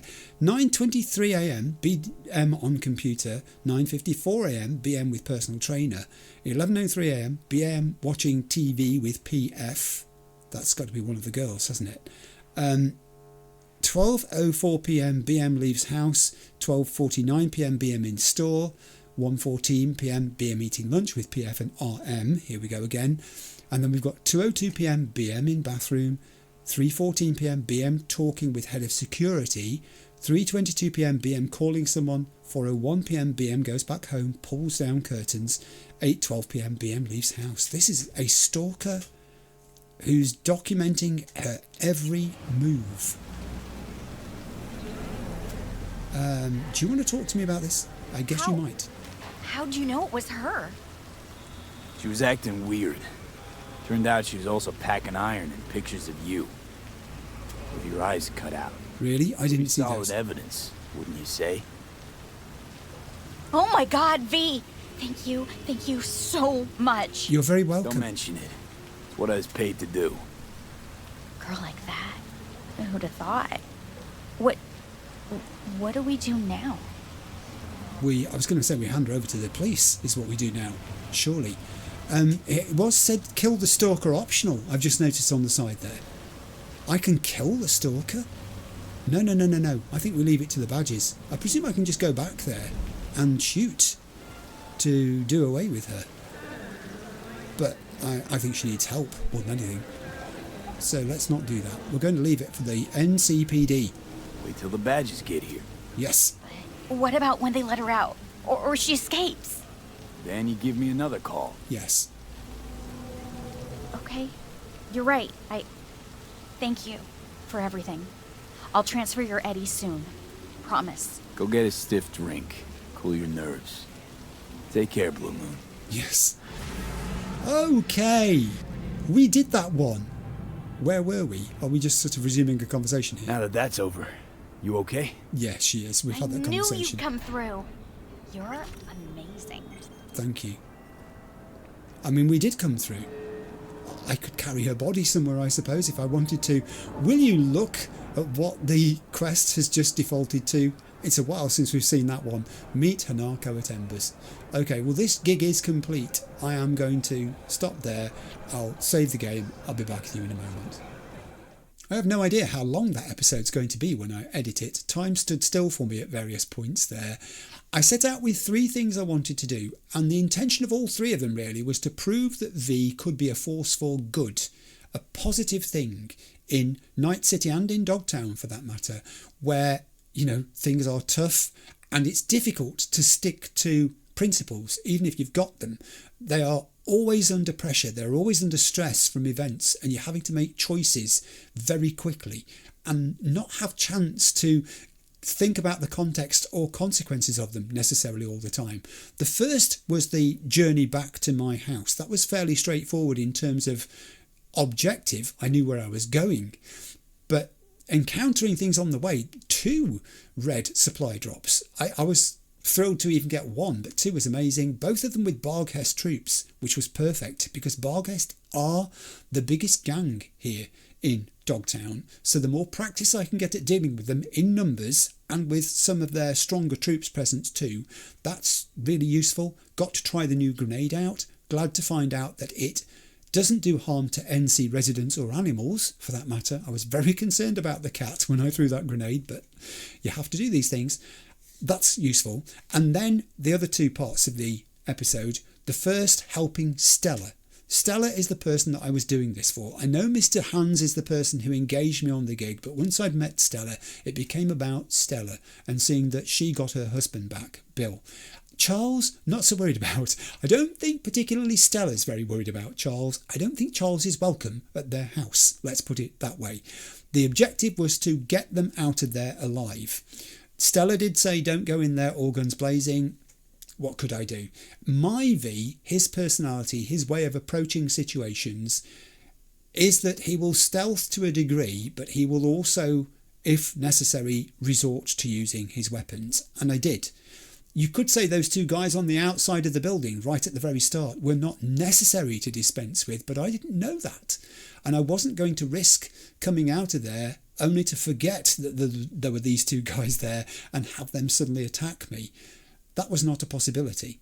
So yeah, we achieved the objective. You could argue that Bill and Charles, perhaps mostly Charles, got into that predicament because of their own stupidity and choices in life, but that's not Stella's fault in all of this. Going back to Stella, she's the person who has benefited from V doing what he did. And then in the third part, Blue Moon. Who would not want to help Blue Moon? As Johnny said, it's a once in a, well, you get what he means, activity that you get to take part in.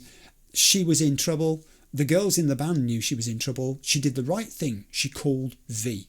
She knew, because she'd seen what V could do. She'd seen him around Kerry. She knew V was the kind of person, as Johnny said, who can deal with this. It needs someone with a head on their shoulders and a gun in their holster who can sort through and produce a result. It was very fortuitous, I have to say. I'm only now realising that the girl I saw coming out of the gun shop must have gone in there to buy a gun then. That was the gun. That's where the gun came from that she then used on the bridge. Of course it was. Had I been quicker getting to Blue Moon's location when I heard her talking to someone, I might have observed that, I guess. But I won't know. The thing is, I did get nervous there because choosing to follow that girl, and she was dressed in green, which is with the green top. That was the reason I followed her.